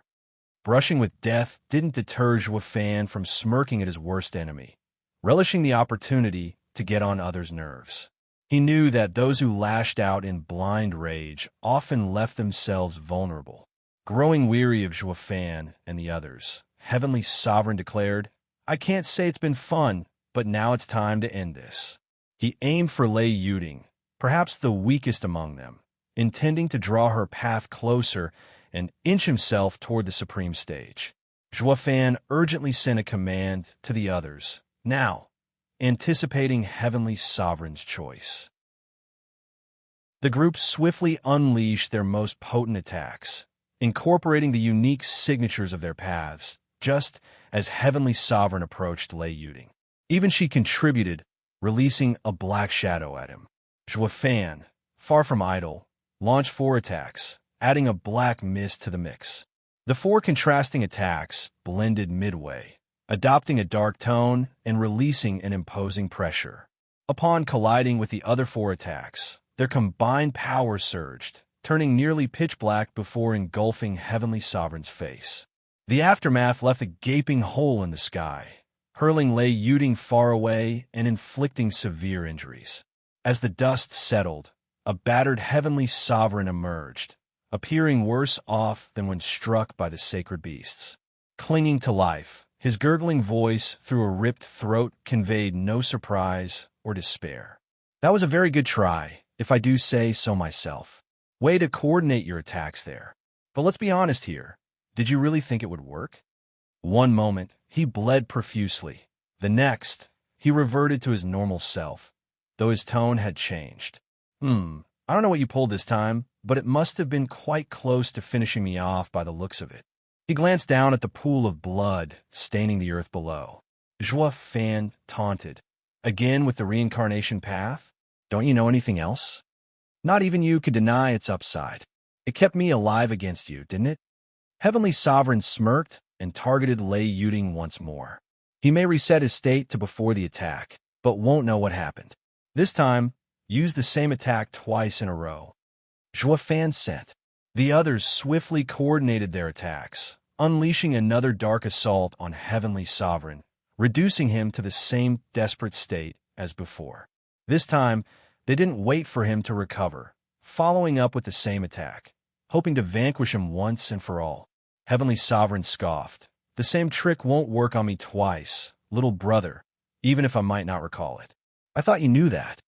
Utilizing Child Sovereign's elusive movements, he effortlessly evaded the second attack, reappearing unscathed. "Can't blame me for trying, can you?" Zhuofan shrugged, well aware of the futility from the outset. "While I certainly can't, it doesn't mean I'll let you go unpunished." Heavenly Sovereign flared his aura to the extreme, his entire body adorned with lacerations as blood spilled, though nothing a state reset could not mend. Observing everyone, from the sacred beast to the sovereigns and Fan, thrown off balance, Heavenly Sovereign nonchalantly chose Murong Shui, utilizing Blink to pluck her from the midst. It's time I end this charade, starting with you. Your sanctimonious aura is getting on my nerves, Heavenly Sovereign declared, his hand closing around her throat, rendering her struggles futile against his deadly grip. The Steward Demonic Emperor. Alt Chapter 1332, Cruelty, the Steward Demonic Emperor Writer. Star Reader, hands off. Gu Santong raved as he unleashed all his power as a Qilin. K-Er and the other 3 sacred beasts were quick to act, knowing the only way to get Heavenly Sovereign away from Murong Shui is by combining their power. The last time Sure left him close to breathing his last. Heavenly Sovereign glanced at the incoming attacks, fusing just a few meters from him. The previous blank memory, revolving around a similar circumstance, pointed out that this was very dangerous. He used Child Sovereign's elusive movement to simply slip out of the way with an infuriating ease to everyone watching. It wasn't perfect, though, for Murong Shui's left arm was caught in the attack. Only a trace, but enough for the black thunder flame to eat away at her fingers and work its way up her arm with agonizing pain, following the disintegrated flesh and bone. That gave me such a fright I forgot I had a hostage. Heavenly Sovereign gasped, writing the dodge as a close call, but they all knew he was just toying with them. He let Murong Shui get touched on purpose so she would suffer for nothing. It would seem your friend is quite apt in his call. That arm does need to come off at least before we can have a proper conversation. Heavenly Sovereign held her in place with his aura and overpowering Yuan Qi, while using his soul right arm to squeeze hard on Murong Shui's left arm, just below the shoulder. Art, she couldn't help but shout harder at the new pain mixing with the burning one. Forgive me, but this is for your own good. Heavenly Sovereign smirked as he slowly pulled on it. Fan first heard her upper arm bone snap with a resounding crack, followed by a pop as the bone came out of its socket, and ending with splattering sounds as the muscles, sinew, and skin simply tore off in a gruesome display. Throughout the process, Murong Shui was flailing to get away, the torture too much for her. But to her despair, Heavenly Sovereign couldn't care less as he flung the burning arm behind him. Now that we can have a proper talk without interference, my dear, would you be so kind as to give me your path, and I shall spare you of your misery? His eyes went from her burning hand to her ghastly expression twisted in pain. And never. You're just going to kill me anyway. Murong Shui spat. Pity. I thought you'd see that humanity's sin is existing, at least judging from your path. Heavenly Sovereign plunged his hand in her chest, coming out with her beating heart. He gave it a look and threw it away like garbage, to the horrified eyes of everyone else. The others hadn't been idle, while Heavenly Sovereign was torturing Murong Shui, wanting to get him away from her while also aiming to finish him off. But no matter what they tried, he would either just flinch a bit from casual attacks or dodge when they took the time to fuse their attacks. Fan had done a tentative fusion of his path as well, leveraging on the boosted power to smash Heavenly Sovereign out of the way, but the ancient man had no trouble blocking his attacks while also keeping hold of Murong Shui. As they all watched her crushing to the ground, their hopes plunged with her. The loss of a single path, now, when they could damage him, would mean they were robbed of any means of fighting back. Dying was only a matter of time. A blinding light flashed across the sky, slamming into Heavenly Sovereign, plunging him into the ground so deep a torrent of lava blew out of it. It followed with 10 miles around the impact, shining brighter and vanishing in a flash. Take this, Miss Murong. A person appeared out of nowhere next to the bleeding and dying girl on the ground. She made no gesture, the fading gaze in her eyes pointing out she was not long for this world. The man placed a translucent pill with a hint of prismatic in her mouth and watched. Murong Shui was bathed in prismatic colors as the hole in her chest knitted over under the very eyes of everyone else, with even her arm regrowing like brand new. She stirred as the power within soared to a peak higher than before she entered this fight, amazed and astounded by the energy coursing through her, but more glad than anything that she was alive. Morong Shui was still out of it, unable to come to terms that she survived all that, but the memory and the pain of the torture left her shivering once more. Elder Song, so nice of you to finally join us at this late hour. Zhou Fan's tone dripped with sarcasm. He didn't know who was it that trigged the absurd prismatic event and almost ruined everything, but he at least hoped they would come out and help against Heavenly Sovereign, even entertained the thought that the extra help would actually beat their mortal enemy. But as the battle went on, with most of it being his side suffering, while Heavenly Sovereign could simply reset the damage, he was beginning to think help was never going to come. Steward, believe me when I say that I wanted nothing more than to be here with you from the start of the battle.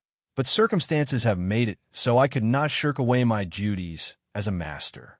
Even so, I could not let the fiend take one of us to our deaths.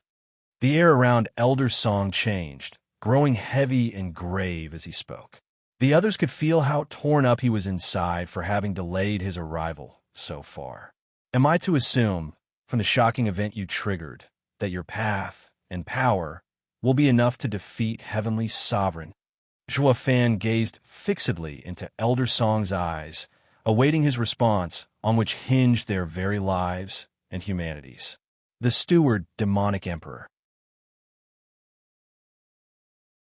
Alt Chapter 1333 played The Steward Demonic Emperor Writer. Star Reader, that attack didn't do any damage. It only stalled for time. Elder Song spoke, but I do believe it will have a stronger effect when mixed with the other 8 attacks. As to how much, I'm still unclear. The path I completed is creation. While it does come with incredible versatility and power, it's not without cost. Then we better get ready for when Heavenly Sovereign comes back and take him by surprise, so we can end this already. Zhou Fan declared. Miss Murong, are you all right? Can you go on? Morong Shui snapped out of that dreadful nightmare she just survived moments before, looking at him lost for a second before replying. Yes, I'll be damned if I'm not going to pay him back for what he did. All right, when I give the signal, we'll attack the same way we did the first time. Zhou Fan announced. At their nods, Zhou Fan readied his attacks for when Heavenly Sovereign came out of the hole he was in, as did the rest of them. None of them wanted to go through what Morong Shui did. And now, more than anything, they had reasons to give their best and more. It was one thing to die in battle, and another to become the subject of meaningless torture for another's amusement. A tense minute passed with no movement from either side. The hole was still quiet, while Zhou Fan's team was still poised to attack. What is he waiting for?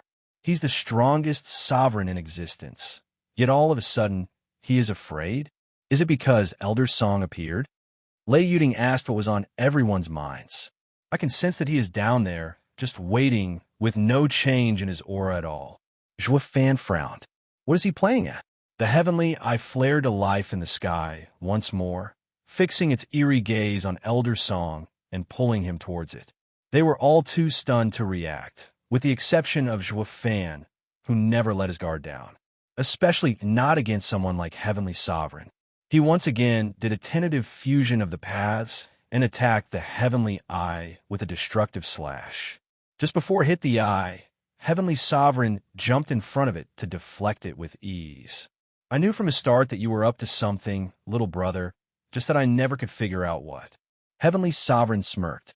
But when the last strange prismatic event appeared, it all dawned on me that you weren't completing paths to purely save the sacred domain.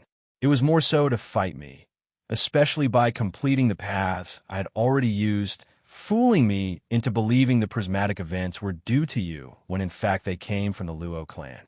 So, I toyed with you all this time, pushing you against one wall after another to see just how confident and powerful you were in defeating me. While there were a few close calls, judging by a couple blank memories, it told me that the current you have no chance at all. This led me to believe your confidence lay in the unknown sovereign that just came to be and triggered the last prismatic event. The fact that it was so unnaturally strong and peculiar was a sign that the new path he completed had to be special, maybe as special, if not more so, than my void path. That's why you tortured Miss Morone, so you could draw him out seeing how the previous attempts didn't work, not when you almost had me or when you went after Lei Yuding. Zhuofan finished the talkative yappers, gloating with a dark gaze. This was not going well at all. His mind played through countless scenarios even before he got out of that coma. How was the best way to beat Heavenly Sovereign? How could he minimize the damage? What could possibly take him down? The strategy had been to grow sovereigns in the Luo clan while he faked playing ball with Heavenly Sovereign, to give him a false sense of victory in making the pawn he always toyed with for millions of years to get him the path he needed to cleanse the world of humanity's corruption. It had been working so far, until that particularly strong prismatic event Elder Song trigger. If Elder Song had been a bit more subdued, then he'd have the time to complete one last path to finish Heavenly Sovereign already. But fate was just too cruel. It was all going so well, too. He thus had to cut his plan short, rushing to Luo clan to get his people ready for when Heavenly Sovereign would come. Zhuofan thought the stalling had worked. The battle they had feeling so real with how close he and Murong Shui had been to dying throughout it. But it now turned out that it played just as Heavenly Sovereign wanted, all to get Elder Song to come out. Now that Elder Song was close to being absorbed into the Heavenly Eye, his path would be taken as well. Once that happens, Zhuofan knew that all hope was lost. There was no way he could make two paths without preparation. They didn't just grow on trees. Unless his eyes glanced at the sea of blackness inching its way over from the horizon. It was unclear how many paths were still undissolved somewhere in there. But if all else failed, he would have no choice but to delve into it at the risk of his life and get them. Until then, he would try anything to get Elder Song out of the Heavenly Eye's influence before all was lost. Get ready. We're going to get Elder Song out no matter what. Our very survival depends on it. Zhuofan sent to the sacred beasts and the other sovereigns. The steward, demonic emperor. Alt Chapter 1334, Sitting Duck, the steward, demonic emperor writer. Star reader. So you see, little brother, I win in the end. I made sure of it, that everything will go my way, no matter what petty tricks you might pull. Heavenly Sovereign couldn't get enough of his own voice. Laughing like victory was assured. Now, Zhuofan sent. At his order, the sacred beasts unleashed their powers to combine into the black thunder flame before it reached Heavenly Sovereign. Again, haven't you learned your lesson already? Heavenly Sovereign mocked. I'm of the belief that I did. Why don't you take a look behind? Zhuofan smirked. Heavenly Sovereign flinched and glanced back, seeing the Heavenly Eye pulling Elder Song ever closer to his death, which marked his victory. Placed between, he could not avoid the attack.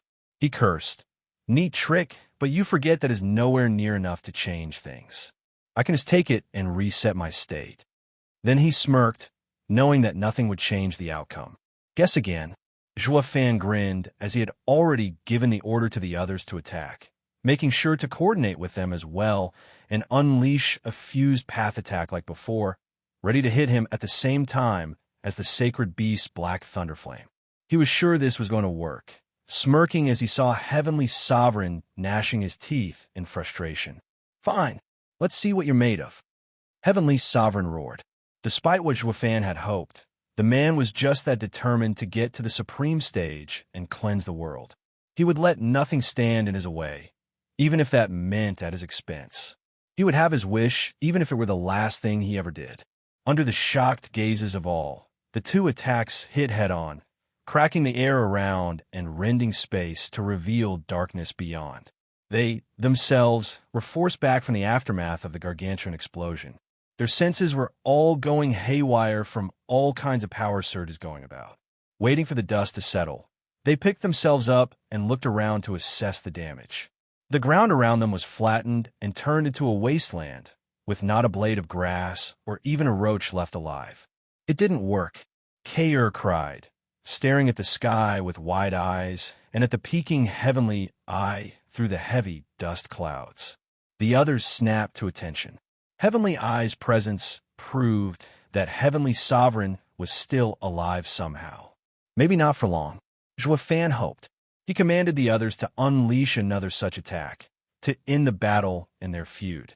As the new attack arrived, Heavenly Sovereign appeared from behind the dust, looking to be torn to pieces, with just his torso and head intact, only to groan and cough black blood, resetting his state in a split second to before.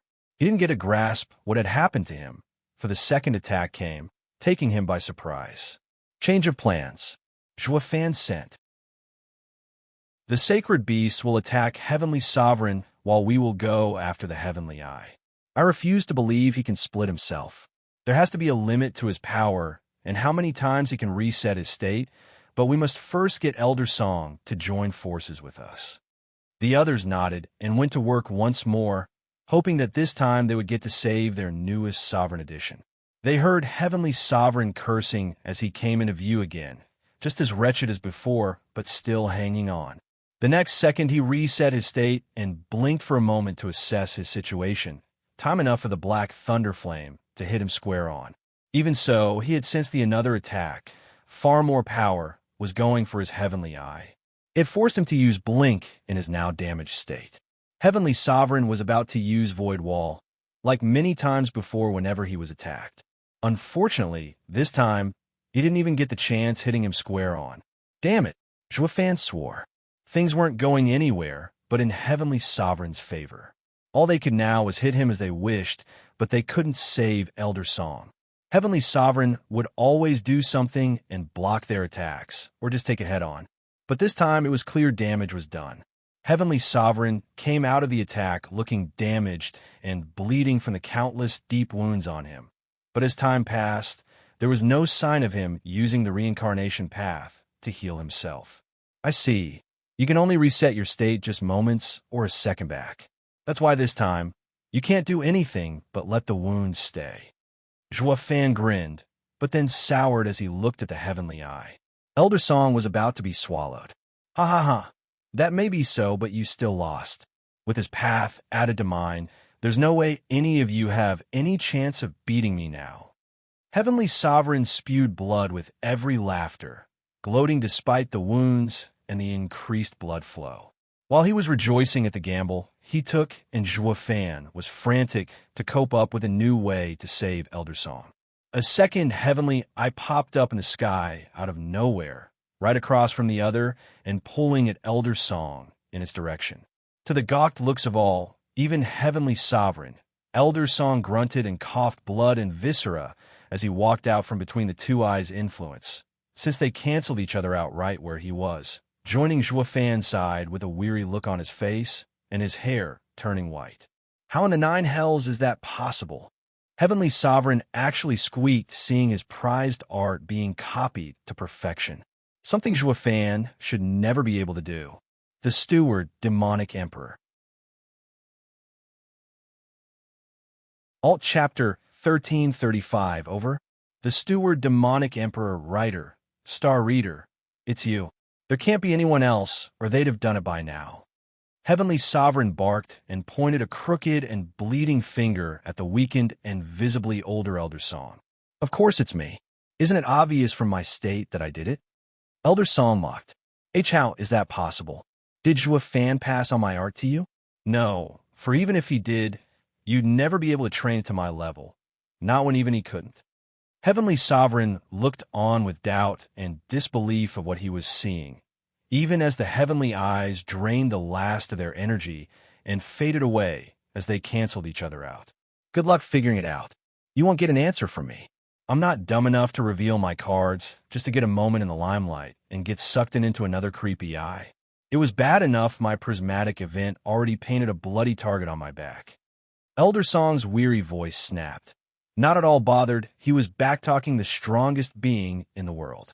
You just have to live with the fear that you can expect anything from me, keeping one eye on me and another on Fan. But I wonder, can you do that? Look at the state you're in. You can't even piece yourself together like before. Maybe the next attack will send you packing. He continued, infuriating Heavenly Sovereign. Elder Song, what are you doing? You're only making it worse for you and us. Murong Shue Shout whispered. Shivering at the mere recollection of a nightmare, she had lived through and not wanting to imagine what could be worse than that torture. He had one too many close calls already. The next time there might be no one to save her. Case in point, even Elder Song had to save himself when all the rest did everything they could to get him out of the Heavenly Eye's influence to no avail. They hurt Heavenly Sovereign in the process, sure, but the guy didn't look to be so close to falling as Elder Song put it. In fact, he was more ready to send them to hell many times over if the burning and hateful looks he gave them were any indication. While Heavenly Sovereign was fuming by himself, Zhuofan had a private talk with Elder Song. Can you go on? We need you if we hope to survive. I'm sure you sensed how our fight went even before you showed up, and it wasn't looking good. Maybe with you we can tip the scales in our favor and get this over with, so we can address the other issue. Elder Song sent back. I can still fight, but not to the same extent. Not if I want to survive, that is. I just hope it will be enough. So what's it going to be, Heavenly Sovereign? Still up to more punishment? Or have you had enough? Zhuofan challenged the already furious man that blasted him out of existence for some odd reason to everyone else. The shout snapped Heavenly Sovereign out of his little hissy fit, snapping his eyes on Zhuofan and even smiling after a moment. Thank you for that, little brother. I almost forgot why I was here and let an unknown variable get to me, but now I'm back to thinking clearer and won't change my mind. All of you shall die here, and you, pointing at Elder Song, will have it the worst of them all. While he refocused on getting their paths and cleansing the world, he wasn't so quick as to get over his grudge on Elder Song for stealing his move like it was nothing. It just didn't make any sense to him how it could have been done just like that, not without centuries of training in his art at least. Why didn't he show the other moves from his arts? Why only the very last one specifically? Great, here we come, Zhuofan declared with a grin while sending a command to the sacred beast to throw another black thunder flame at him. In the meantime, he coordinated with the other sovereign, now Elder Song included, to finish him once and for all. Give it all you can, Elder Song. Now's the time, Zhuofan added at the end. Heavenly Sovereign was so focused on Elder Song, he almost missed the sacred beast's actions. But at the last minute, he shifted out of the way, glad his instincts never failed him so far. However, he found himself shifting right before an even bigger attack Zhuofan's group managed to unleash. Thanks to Elder Song's contribution, the fused attacks now looked dangerous in his eyes, if not downright deadly. He shouted as he pulled out all his tricks, from void walls to using void annihilation to break the attack, but nothing worked. The attack kept coming, and all he could do was brace. The resounding explosion shook the entire sacred domain, with even the sea of blackness halting its advance momentarily. It felt like the fabric of reality was breaking down around them. Any more of this, and there might be nothing left to save, not when they would be the ones responsible for its destruction. Is it over? Murong Shui asked with a trembling voice, unable to believe their worst enemy was vanquished just like that, using an attack that they'd been using on him many times already, but was never enough to finish the job. It would seem, by all intents and purposes, that Elder Song's addition was what they needed to swing the tides in their favor and be rid of this nightmare. The Steward, Demonic Emperor. Alt Chapter 1336, Damage. The Steward, Demonic Emperor, Writer. Star Reader Arg. As light pierced the thick clouds of dust, one could perceive a faint figure, shielded by a thin gray shield of Yuan Qi. It had no leg, only half a torso with a right arm and half a head. Nevertheless, everyone here recognized him. He was Heavenly Sovereign. Ugh, being on the receiving end of such power was not what I had in mind when I came to finish off all of you. He grunted, barely holding himself together as he flayed at the seams. Though, this is nothing a little reset won't fix. Ha! He gloated at the end, though cut short as one moment he was dying and the next returned to having his body back. He was still wounded from the sacred beast's black thunder flame, having been unable to offset it. Zhuofan was grave, watching Heavenly Sovereign with a critical eye as thoughts spun in his head. He needed to make the damage more permanent and final. Heavenly Sovereign was tired, and upon closer look at his group, they were tired as well. Exhaustion was obvious in such a prolonged fight. Nerves stretched taut, wondering what trick the enemy might pull next, with one misstep capable of ending them. He had to be cautious while the other side could always reset himself. It seemed to never end, as though the fight had just started again. This was clearly a battle of attrition, which was not in their favor. What surprised them all was how Elder Song was the worst off. He was not even able to stand upright as he huffed like he had ran a marathon. He said his path comes at a cost, but I never imagined the cost to be this high. Zhuo Fan frowned. He needed him for at least one more attack if he wanted to win this. Damn it! What the hell did you do to me? Heavenly Sovereign roared out of nowhere, making the others flinch, being on guard for anything he might be doing. Zhuo Fan narrowed his eyes, giving the shivering figure a long look as Heavenly Sovereign coughed black blood, feeling his aura growing weaker for some reason. Was his reset faulty? He ventured a guess. Don't patronize me, Zhuo Fan. You clearly did something. Why else would the reincarnation path not be able to offset all the damage? It feels like my soul is being ripped apart, Arg. Heavenly Sovereign snapped in rage, the fury and fear coming out of him in waves from being in the dark as to what was going on with him. But all he knew for certain was that Zhuo Fan's last attack did something to mess with his own skill. Zhuo Fan beamed, realizing this might actually do the trick. Since Heavenly Sovereign had no idea what he went through, he could just hit him again and gain until there was nothing left. Heavenly Sovereign would have no choice but to reset each time, but it would only make his situation worse. The tables have turned. How many times can you keep this up? Zhuo Fan asked Elder Song. It all came down to how long this old alchemist could last. He was the crux of this battle, an essential piece if they wanted to win. 2, maybe 3 times at best. Elder Song panted, winded from that just one attack, as well as the heavenly he created that took the most out of him. This was why he didn't want to overuse his sovereign power, for it was sure to be his end. He was much more content with sticking to alchemy and the newfound joy in teaching his disciple that he neglected for decades in his obsession with refining before he arrived at the sacred domain. Let's get him before he can recover and make sense of his situation. Now's our chance.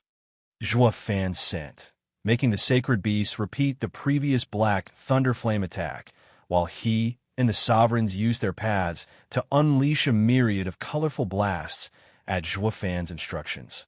As the black thunderflame approached the writhing and bleeding figure of Heavenly Sovereign, his grunting jerked to a stop, as did his fidgeting. He gave the attack an icy stare, using his elusive movement he gained from the Child Sovereign's path to avoid it with ease. When the coup de grace came from Zhuo Fan, as he used the demon transformation art to fuse the attacks of the sovereigns, he just blinked out of the way. He merely watched it hit the sea of blackness, spurring on the speed of its expansion. Heavenly Sovereignty eyes narrowed, knowing that had to be what left him in shambles even after the reset. He gave the group a cold glare, letting them feel his full bloodthirst. Damn it, Zhuo Fan cursed. He was too rash to grasp victory and overlooked the fact that Heavenly Sovereign might have been faking it into drawing them out. He would need to think of another approach to get Heavenly Sovereign. A glance at Elder Song's even more exhausted figure told him he had to work fast as well. I wanted to avoid this. Zhuo Fan flew closer to the sovereigns while signaling to come over. Heavenly Sovereign was not one to let them do what they pleased, shooting for them and using void annihilation. Kuanpeng, stall him, Zhuo Fan shouted, needing a bit of time to get his plan across. The sacred beast worked under Kuanpeng's orders to send another black thunder flame at Heavenly Sovereign's attack, while also blocking his path. As the strikes clashed, they left behind only destruction and decay as motes of black flames burned the air and the land to nothing, with the void annihilation still coming after the sacred beasts. They had to take on their huge, original forms as it arrived, wanting to leave nothing to chance. The impact flung the beasts in every direction, forming a crater at where they impacted, some of which soon turned into a lake of their own blood. Fine, but I expect it back once this thing is over. Once Zhuo Fan told them in plan, Elder Song complained, but nevertheless relented. He saw the sacred beast getting knocked out of commission, if not killed. The steward, demonic emperor.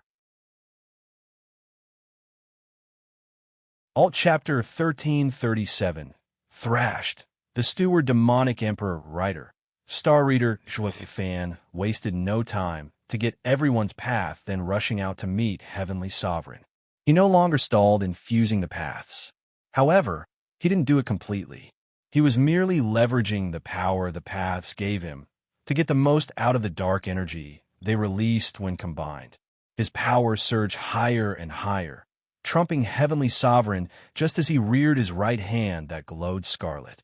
He recalled his fist and launched a mighty punch at Heavenly Sovereign's face, leaving him shocked at how easy it was to cave his face in. Heavenly Sovereign, however, was plunged into the ground and left behind a bottomless hole. Fan darted right into it, not giving him any reprieve. Tense seconds passed before the ground shook like a raging sea.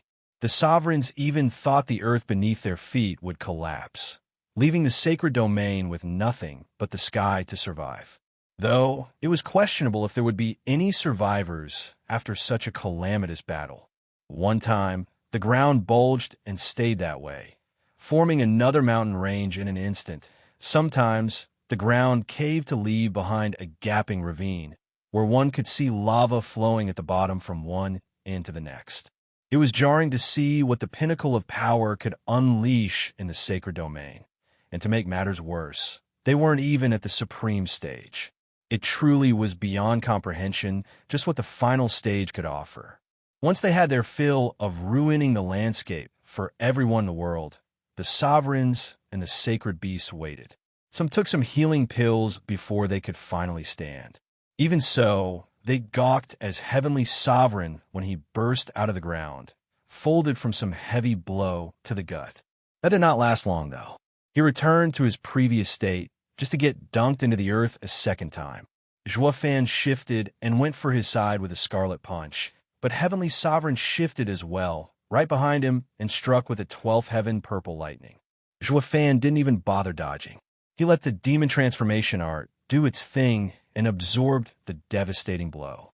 However dampened, the impact of the attack was still there.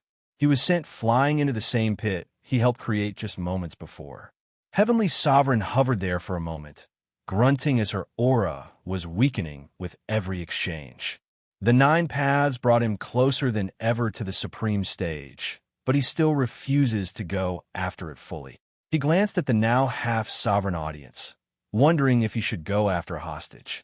The thought had crossed his mind many times throughout the fight, but he quieted it just as fast. At their stage, they knew there could be no compromise. A moment of opening was enough to determine one's death. He could try to take someone hostage, but Fan would never possibly allow it to happen in the first place. Even if he did, Fan and the rest were determined to see his end. Fan flew out of the rubble, brushing away the dust and the rocks around him. He was wounded as well. The battle certainly took its toll on him, but he still had the strength advantage by the looks of it. This greatly annoyed Heavenly Sovereign, who saw nothing that he could use against him. He tried everything, from Void Walls to Mirage World, and all the skills he grasped from the paths he had fused. However, Fan was relentless. Sometimes he could draw blood from him, but he never had many chances to do much harm. Heavenly Sovereign was always taken by surprise in one way or another with his quick movements and swift dodges. Heavenly Sovereign kept resetting his state after every major blow, powered by all the 9 united paths. Leaving those wounds, there was more deadly. Naturally, he would not reset if he could. He would do nothing when it could be tolerated.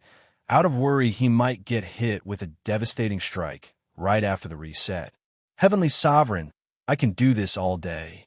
You can go ahead and use them as hostages, but you know that it won't change my mind. Today's the day you die, and nothing you do is ever going to change that. Fan gave an infuriating smirk, especially since he was right. Heavenly Sovereign was getting beaten up, slowly but surely, to his death, while Fan was hardly even breaking a sweat. He was in top form from start to finish. There seemed no end to his power. Don't get too full of yourself, little brother. Heavenly Sovereign fumed in frustration and empty denial, knowing he was right. Just what could he do to turn the tables? What? He was so frantic in coming up with a way to win that he forgot his initial plan. Only as his eyes darted around everywhere for a way out of this mess that it all came back to him. It was when his gaze lingered on the sea of blackness creeping ever closer. Of course, how could I have forgotten? I have allowed him to drag me in his own pace, but not anymore. Ha, you're wrong. There's always a way for me to win, and I'm going to take it even if it costs me everything. Heavenly Sovereign cackled, having gotten his solution. Juefan was on guard, ready for anything. Then show me. But Heavenly Sovereign left him, and the others shocked still as he fled. He shifted constantly until he entered the sea of blackness.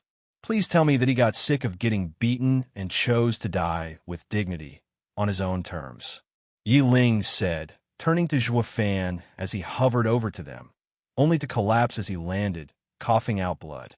The steward, demonic emperor. Alt Chapter 1338, Lunacy. The steward, demonic emperor writer. Star reader, needing a good minute to stop from voiding his stomach of blood, Lei Yuding was there to help Juefan to his shaky feet. He was whiter than paper. I thought he'd never leave, ugh. Juefan grunted, only to cough again. But you were winning. You could have beaten him and finished this damn feud. Morong Shue shouted. It was no exaggeration to say that she wanted that monster dead more than anyone, not just because she pursued the greater good for humanity due to her beliefs and path. It was also due to the horrible torture she had been through. Trying to push the path close together, but not too close, so they couldn't be separated has its drawbacks, as you can probably see. That goes double for trying it while fighting to the death. Many times I had Heavenly Sovereign pinned with a strong attack, but one path or another slipped out of the precarious balance and forced me to change my tactic. I had no choice but to weaken my attack at those times. Juefan continued, no longer masking his crumbling, which was not weaker than Heavenly Sovereign's. Fighting any longer would surely expose his state. It would have given the enemy the perfect chance to kill him, and the rest of them soon after. But why would you take on such a risk? Defeating Heavenly Sovereign takes precedence over the paths. Kuanpeng's demand earned a round of frowns and grave looks from the new sovereigns, who had just formed their paths. They would very much like to keep it and continue their pursuit with it as their base. Having learned from Morong Shue that the first path was just the beginning, they were going to continue pursing another and another until they themselves reached the supreme stage as well. They would do it at their own pace and not forcing it like Heavenly Sovereign.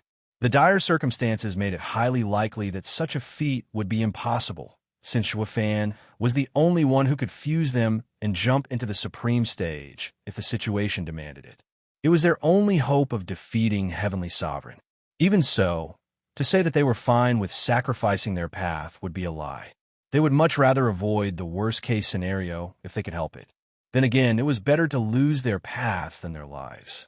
Morong Shue could attest to that. She didn't give in back then because she knew the outcome wouldn't have changed either way. Because, for one, I respect everyone's wishes, and two, it's not how I want to reach the supreme stage. I know that not taking shortcuts like Heavenly Sovereign did takes time. Even so, I'm still willing to go ahead with it. Furthermore, who is to say that taking the same route faster would yield victory? Maybe we would be equals and end up fighting for days, years, centuries. What then would become of the sacred domain, turned to eternal darkness, with no one left to save? That would make it all pointless. Juefan raised his voice in his speech, making him have a coughing fit. I refuse. He continued, this is the only way I see possible. The only way to truly overcome this enemy and rid us of future troubles. Are you returning our paths, then, to give us the chance to reach the supreme stage as well? Jiulong asked, eager to see where cultivation would take him. No, I still need them for insight into forming the remaining paths to advance. I believe we can all agree I can do it faster, especially since I was the one who helped you get your paths to begin with. Now, if you don't mind, I'd better get started. Zhuo Fan replied, ignoring everything else as he sat down, then to mull over the different aspects of the different paths. He compared them to his own beliefs and concepts in regards to the world. This was what the sovereigns needed to do: understand the world first through their subjective view, then feeling it on themselves the way the world worked in ways words fail to describe. That's just absurd. It's ridiculous enough you could complete so many paths in just a little over half the year you were gone than the 2 months before. Now, you are saying you're going to accomplish it at an even faster pace. On what grounds? Morong Shui wasn't finished, and the others looked skeptical. They were worried if it was even possible. There was a reason no new sovereign appeared after millions of years since the old ones disappeared. Now, Zhuo Fan was suggesting he could do it over tea? That was lunacy. Morong Shui's glare was sharp and deadly as she held the calm Zhuo Fan in her sights, wishing she could strangle him. But a minute passed, and the guy didn't so much as twitched. She ended up grunting and allowed him to do as he pleased. She soon went to the rest of the sovereigns at the side, who were discussing with Elder Song what he had been through during his event. She wanted to ask what exactly had been keeping him from joining the battle for so long. A prismatic mote of light flew just then and entered Morong Shui. It flew in before she could ask anything. She shivered on the spot, relishing at having gotten her path back and how right it was to be with her. She soon snapped out of the relief and asked Zhuo Fan, I thought you needed our paths to complete your own. Why get mine back so soon? Don't tell me you have already gotten the gist of it? She let out a cold smile, thinking she was right, but Zhuo Fan's answer only crushed her spirit. I sure did. It was the easiest of them all, since righteousness and demonic are just two sides of the same coin. Both paths seek to understand humanity's demons. They only differ in what they do with that knowledge. Righteousness does it for the greater good, to relieve people of persecution, while the demonic path is guiding them towards the user's own goals. Zhuo Fan sagely said, leaving her gawking. The Steward Demonic Emperor.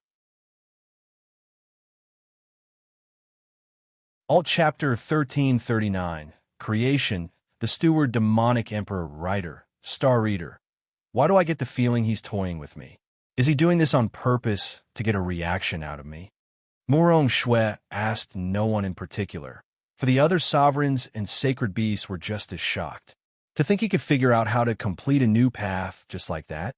Then again, demonic and righteous paths were truly very similar. They needed but a different perspective to see where they split. That made everyone pause, contemplating on their next pursuit in cultivation, aligning it with their goals and hope. Yilin was the first to wake up from his thoughts and turn to curious, eyed Elder Song, who was now sitting down from having overworked himself in battle. One might think he would keel over from just a nudge. Still, that didn't stop the rash Yilin from bothering him. Elder Song, how is it you only joined the fight when one of us was dying? Your prismatic event already ended when Heavenly Sovereign came to check what triggered it. It also gave off such incredible power. Yilin's question got everyone's attention, focusing on the old man with envy, amazement, and respect.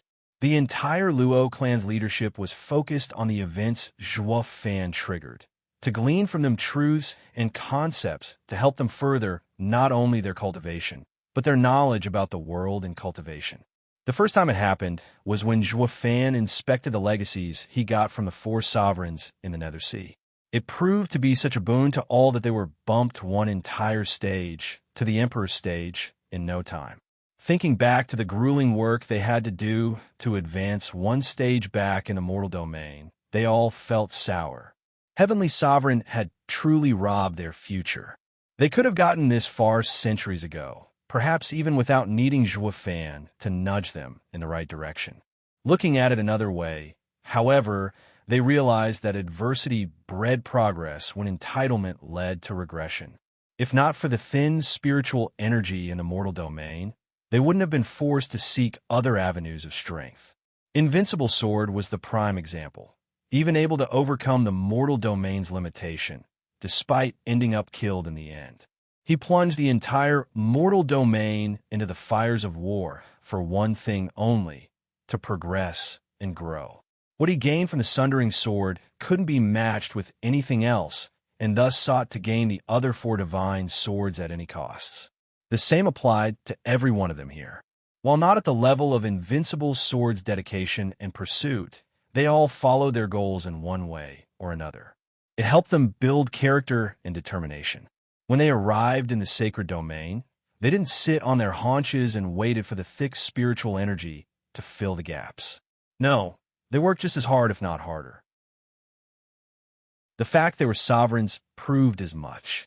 My attempts to learn alchemy have led me down a dangerous path, not even realizing where I had strayed.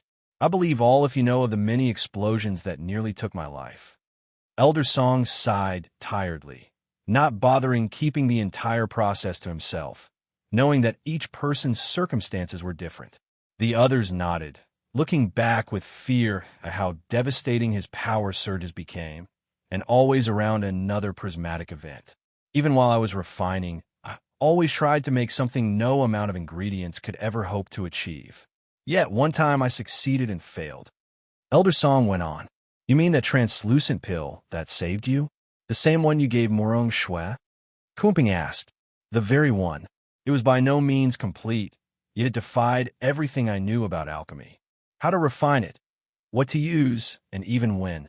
It led me to understand that I didn't need fire, cauldron, or even ingredients to make what I wanted. Elder Song grew excited. What? You're saying that you made something out of nothing? That's impossible. Dragon Ancestor denied the possibility at once, knowing how ludicrous it sounded. Is it really? Elder Song raised his palm, and a miniature heavenly eye formed, making the others shiver as they felt its minute pull. I made my breakthrough only as I discovered this truth and used not anything else, but all of myself into creating my path. Everything went to making my path, and from it, I formed myself again. That's how I became a sovereign. I call it the creation path. That's why your prismatic event was so absurd. It's because you were closer to heaven's will, the act of creation, the creation of the world and everything in it. Morong Shui gasped. While I can create anything I put my mind into, it takes too much out of me. Mere rest also won't be nearly enough to recover. My very being is drained. My soul, body, and mind, it is all being drained to achieve what I want. That's why I didn't save myself unless I was sure none of you could. It was so that I could fight with you all for longer. Though we all know the result now. Elder Song sighed. Why the delay then? Why did you join so late? Cao asked, knowing he could have spared them being at the whim of that almighty sovereign. I was helping my apprentice find his path as well, as I've been doing since Senior Cao graciously pointed out in my lowest moments. Refocusing on guiding, Yin Fu showed me things I've never knew. Things I've regretfully neglected, aspects about alchemy I took for granted. It was this shift in perspective that led me to complete my path. Now, I hope he will too and rid us of heavenly sovereign. Elder Song finished his tale. They discussed longer, bouncing ideas between each other after that, each learning greatly from everyone's experience through the events, but also in life. Meanwhile, Zhuofan would casually send a prismatic mode of light every now and then, sometimes fast, otherwise slower, showing steady process in reaching the supreme stage. As for Heavenly Sovereign, none knew when he would be back, but it was certain he would return. The Steward, Demonic Emperor.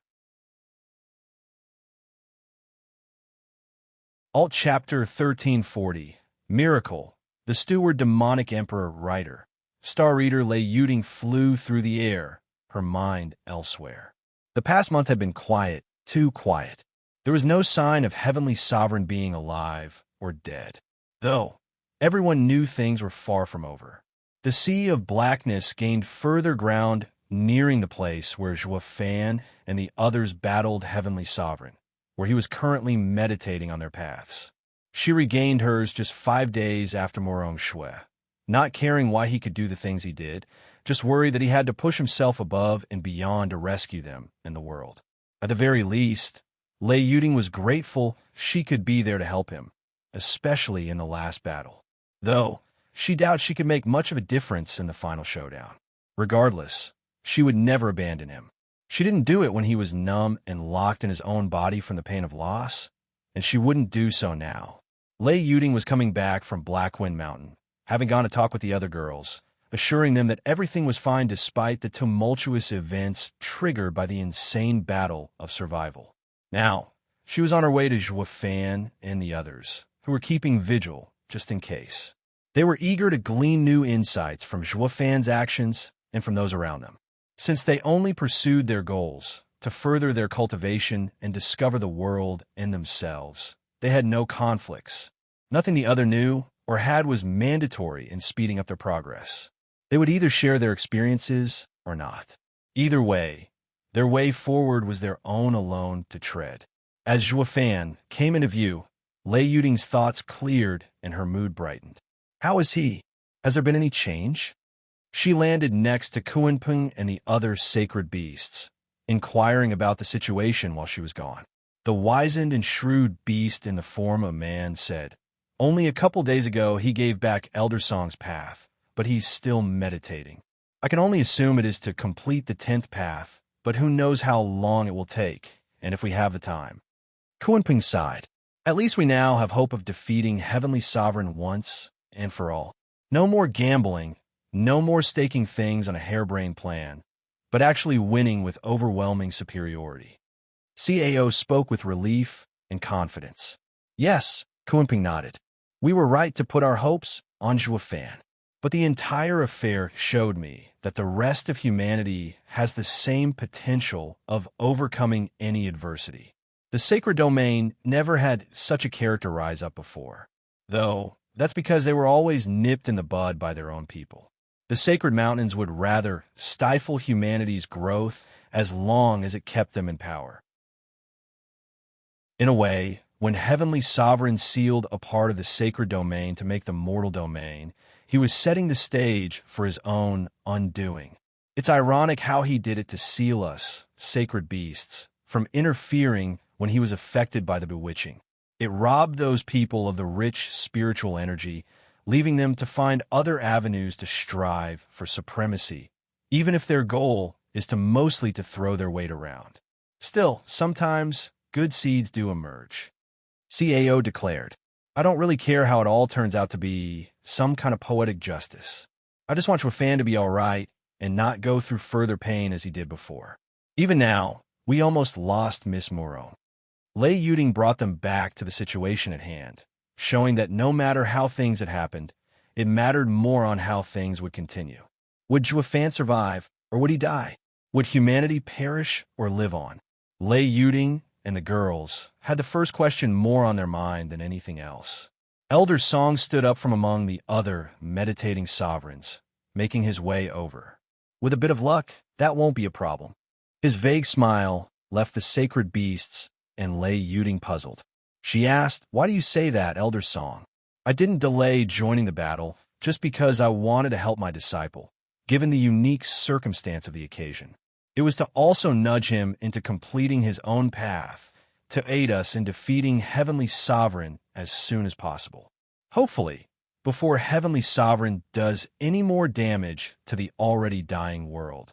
Elder Song gave a worried glance at the dangerously close sea of blackness, knowing it would reach them in a couple of days, if not sooner. But as these things can't be rushed, I had to take a cautious approach. It's all up to him now. Elder Song finished with a smile of pride on his face. All we can do now is wait for Zhuofan to gain the last path first, or Heavenly Sovereign to come at us with the intent to kill us all. Or maybe he wouldn't even have to once he reaches the supreme stage. He could just snap us out of existence like we're eyesores. Dragon Ancestor chuckled as he recalled how useless he was by himself in the last battle, certain the next might very well be his doom. Why can't you see things from the upside? Kuanping grumbled. What? I'm being realistic here. It's been an absolute miracle things went as they did, with Zhuofan's reckless plan actually working. I mean, putting his hopes on the Luo clan's people to reach the sovereign stage while he just happened to complete the paths disguising the prismatic events to hide the truth from Heavenly Sovereign. Don't tell me that sounds perfectly logical to you because I ain't buying it. He raved. Now that he put it like that, they had to agree. All of this was just ridiculous in how it played out. At least, they were happy it worked. The steward, demonic emperor. All Chapter 1341, Storm, the steward, demonic emperor, writer. Star reader Kunpeng had been watching the sea of blackness growing closer and closer with every inch, with every minute. His worry mounted all the while as it got closer to Zhuofan, who was still meditating in complete silence. Zhuofan might be confident it could never reach him or affect him. However, Kunpeng was doubtful. If it were up to him, he'd drag Zhuofan from here and back to Blackwind Mountain. There, at least, he'd have some more time to meditate and contemplate the wonders of the sacred domain to his heart's content. Or at least until Heavenly Sovereign kills us all. What a sobering thought. Glancing at Lei Yuding, she was quite calm by comparison, if one ignored the casual twitch whenever she found the sea of blackness speeding up. In the first day when she arrived, she struggled not to warn Zhuofan. She even wanted to take him away from here. Kunpeng believes she came to terms with this being Zhuofan's decision. Turning his attention to his godchild, Gu Santong, Kair, and Sword Child, they were far more at ease. Perhaps it was from the many years and countless dangers they faced alongside their father. At the end of the day, they always managed to come out on top in the end, be it through sheer luck or Zhuofan's genius and strategic mind. I guess I should calm down as well, since no amount of worrying is going to change anything. The Sea of Blackness will eventually arrive, and Heavenly Sovereign would continue to pursue the supreme stage, wherever he is. As if by providence, the answer came, shockingly enough. There was a sudden halt of the Sea of Blackness for a moment or two, before it rapidly shrank. All that was left was a barren wasteland, with not a trace of life or sign of vitality. The sudden turn of events made everyone breathe easier, at least at first. Then, a veritable storm far in the distance arrived, which made everyone's hair stood on end. Even the sacred beasts were trembling at its sheer power. Every thunderous explosion rent space and the ground like it was made of putty. It dawned on all of them who it was that was capable of such radical display of unbridled power. Heavenly Sovereign, grunted Dragon Ancestor. He just never gives up. If he held on for millions of years, I'm sure a few days wouldn't deter him. CAO said dryly. What do we do now? Zhuofan needs more time, and judging by the looks of that storm, we'll just be throwing our lives away if we try to stall. In fact, we won't last a second. Sword Child squinted at the strong waves of power whirling their way, not in the least bit thrilled he'd have to go in there. It's either standing here and wait for Heavenly Sovereign to kill us all, or go there and try and mess with whatever he's doing. At least we'll go down in a blaze of glory. At least everyone will know that we've fought until the bitter end. Kunpeng spoke gravely. If only Yin Fu had hurried up. Elder Song sighed.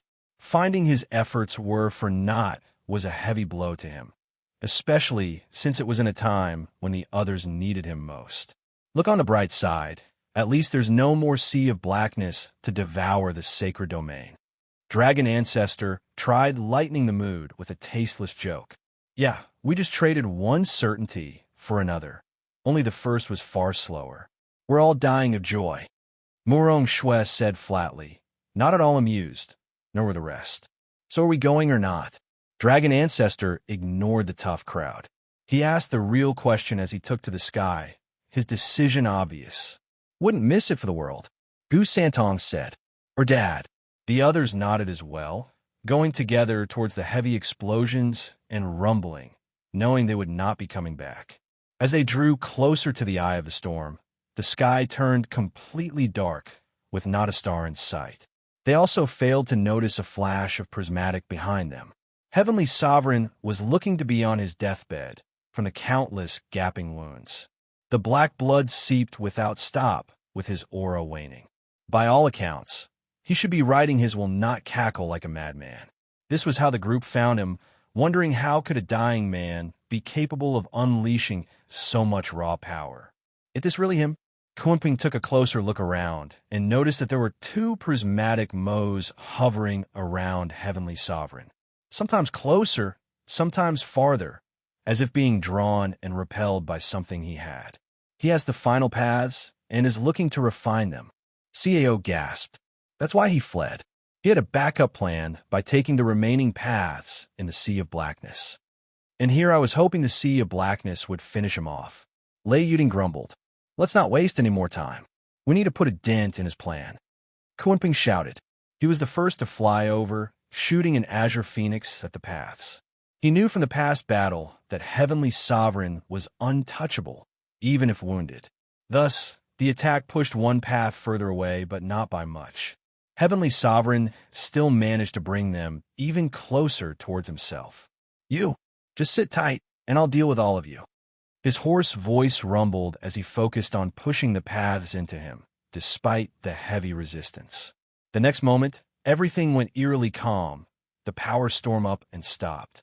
Yet, the sky remained cracked, with a massive darkness ready to consume them all. Since you all so graciously volunteered to come, you'll be the first to see my new power. Heavenly Sovereign had no more wounds on him. Even his left arm was there, something inconceivable since it was robbed by the Sea of Blackness at the very beginning. His aura, however, was gone. There was not a trace of Yuan Qi that could detect on him. It was as if he was just a mortal. This unnerved them, knowing that this meant he was worlds above them in power. He was now beyond what they could even sense. The steward, demonic emperor.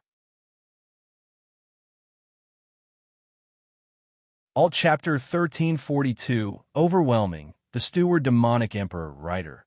Star reader. For a long minute, Heavenly Sovereign just stared at his left hand. Well, this is different. He simply made a slow wave. However, what appeared to the others were afterimages. Elder Song gasped. How's he doing that? Isn't Supreme Stage supposed to be including just the powers from the paths used to reach it?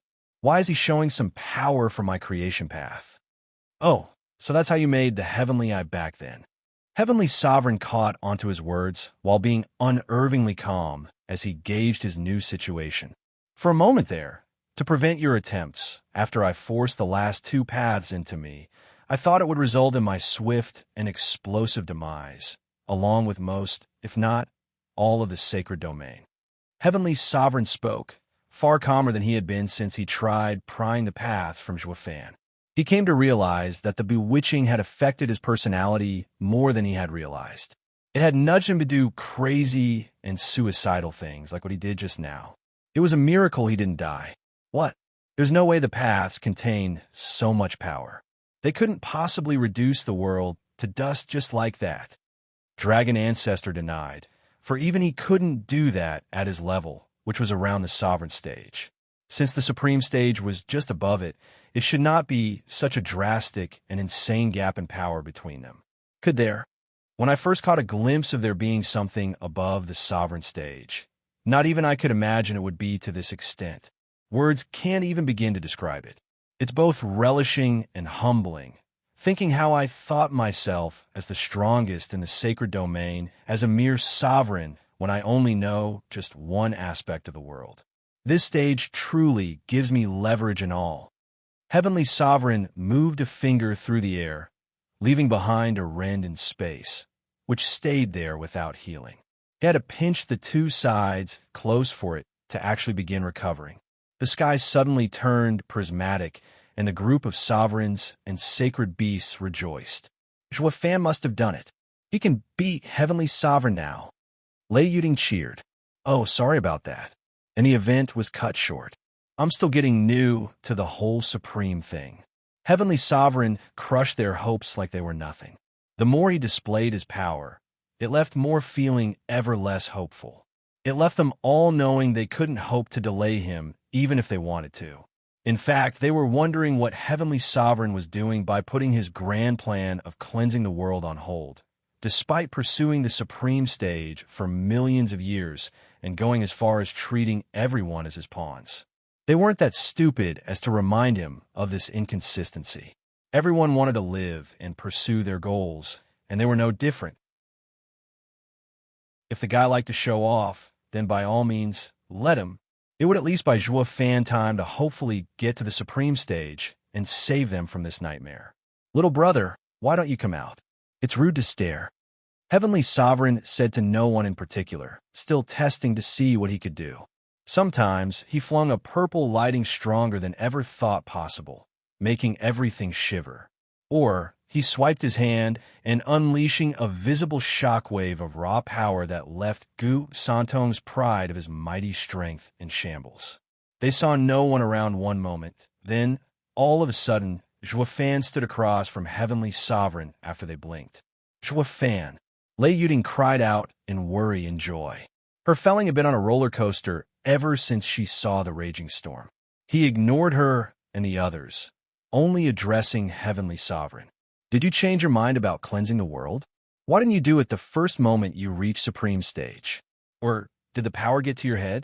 Now, you feel the necessity to show off parlor tricks to the ignorant. Who are you calling ignorant? I've been alive for millions of years before you were ever born.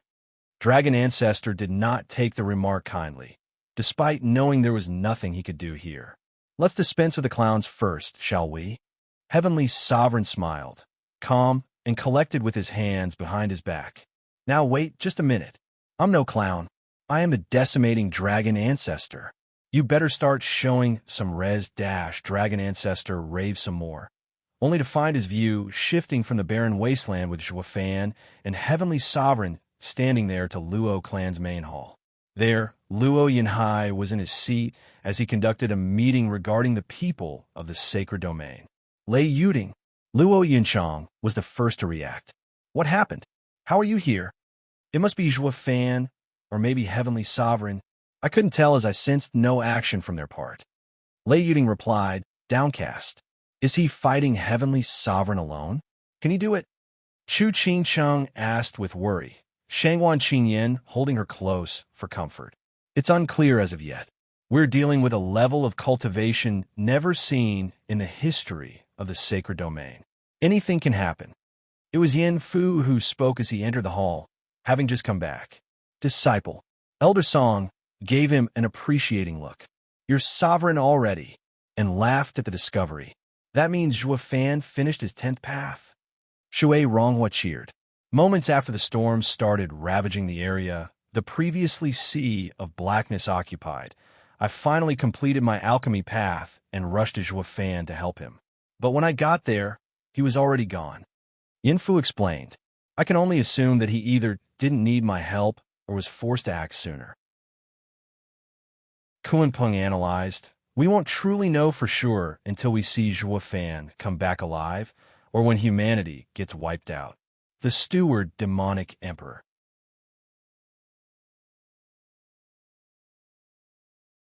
Alt Chapter 1343. End. The Steward Demonic Emperor Writer. Star Reader. Why would I amuse myself with them? Why let them believe they were buying time, so you could get to my level and fight me for the fate of humanity against heaven's will? Why ask when you already know the truth, little brother? Heavenly Sovereign sat down on a mahogany chair as it and a chi board appeared on a table out of thin air. With the final 2 paths fused through sheer luck, I came to see that I've forced my way into the Supreme Stage, while you have earned yours. There's no doubt who is the strongest among us from this point alone. I could have started my plan by killing your friends and the sacred beasts, but we both know you just come out in time to stop me from doing any real harm. Heavenly Sovereign continued, setting the first black piece. So, you have no intention of fighting, none whatsoever? I thought your grand design has only ever been to cleanse the world. Did you perhaps change your mind and give up? Zhuofan sat on a materializing chair across from him and placed a white piece. Let's be honest here. My goal won't ever change. The only thing that did, however, is my mind, having found the calm I had before the sea of blackness. Heavenly Sovereign spoke. So, knowing that you cannot defeat me, you won't even try? Zhuofan asked curiously. Being at the Supreme Stage made me realize the full extent of the power invested in Heaven's will. As I advanced, my senses sharpened to the entire sacred domain, with only the area around you completely dark. It's like Heaven's will didn't want me to see you. My senses would not have failed, unless you've grown above it. You found another stage beyond the Supreme Stage, haven't you? Since you earned your way into it, then you must also know the next step. Heavenly Sovereign avoided his question. Zhuo Fan nodded, recalling as he sat there in meditation and contemplating his friend's paths to complete his own. Once he finished with Elder Song's creation path, he only needed to complete the 10th. He had a few ideas where to start, but instead of letting logic think, he left it to his heart. It guided him to new concepts and ideas that had never crossed his mind ever before. He often wondered where they came from and why him, only to discover that they came from nowhere but within. Having trained in the true self art for so long, taking it to the point that his cultivation was down to the first layer of foundation establishment, all that remained was one single, yet monumental, step to reach its culmination. Zhuo Fan knew that fully training the true self art would lift him beyond everything he knew, open a new world for him to discover, and maybe grow further still. You've overcome the limits of the sacred domain and heaven's will, didn't you? It's not that heaven's will hid you from my sight, just that you were beyond it as well. Heavenly Sovereign gave him a long look of envy, finding it a truly cruel irony how the situation had turned out. Wasn't he the one who pushed his little brother into becoming a sovereign, just like him? Now, it was his turn to be the one lagging behind. I am now everywhere. Zhuo Fan's voice replied from all around Heavenly Sovereign, and nowhere, only to continue sounding distant, despite him being right there across from him. Or is he? What will you do now? Zhuo Fan asked after playing a little trick himself, grinning like a child. What would happen if I had succeeded? Will the sacred domain return to the times of old? We'll be back to the law of the jungle, and not the wickedness of humanity twisting everything? Heavenly Sovereign asked his most dying question, for he had waited too long to see it fulfilled. But since that was now utterly impossible, the least he could do was have closure, to know if it would be just like he had hoped. No, you fail to understand that heaven's will is as much as our Creator as we are its creator.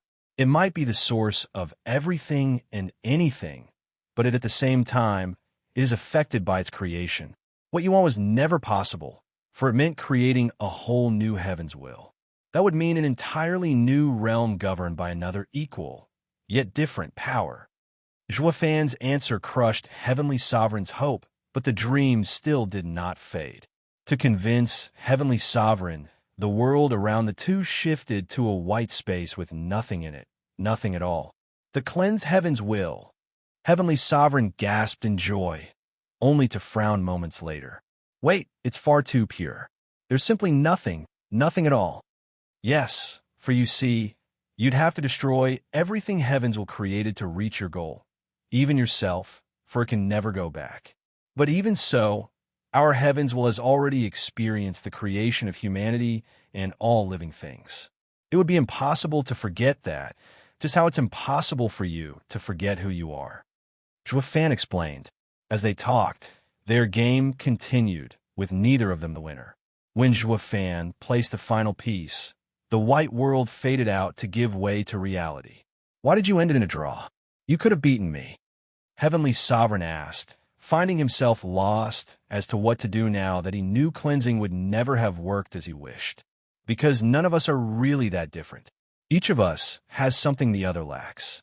Trying to steal it away will only make it lose its value. Only by learning can we grow. I never really wanted power for the sake of it. I only wanted to be strong enough so that no one would dictate how I live my life. It took me this long to figure it out myself. Zhuo Fan replied with a smile. What will you do now?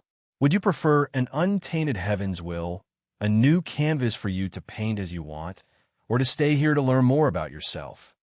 Zhuo Fan asked in the end. Zhuo Fan walked up Blackwind Mountain with no one even registering his presence.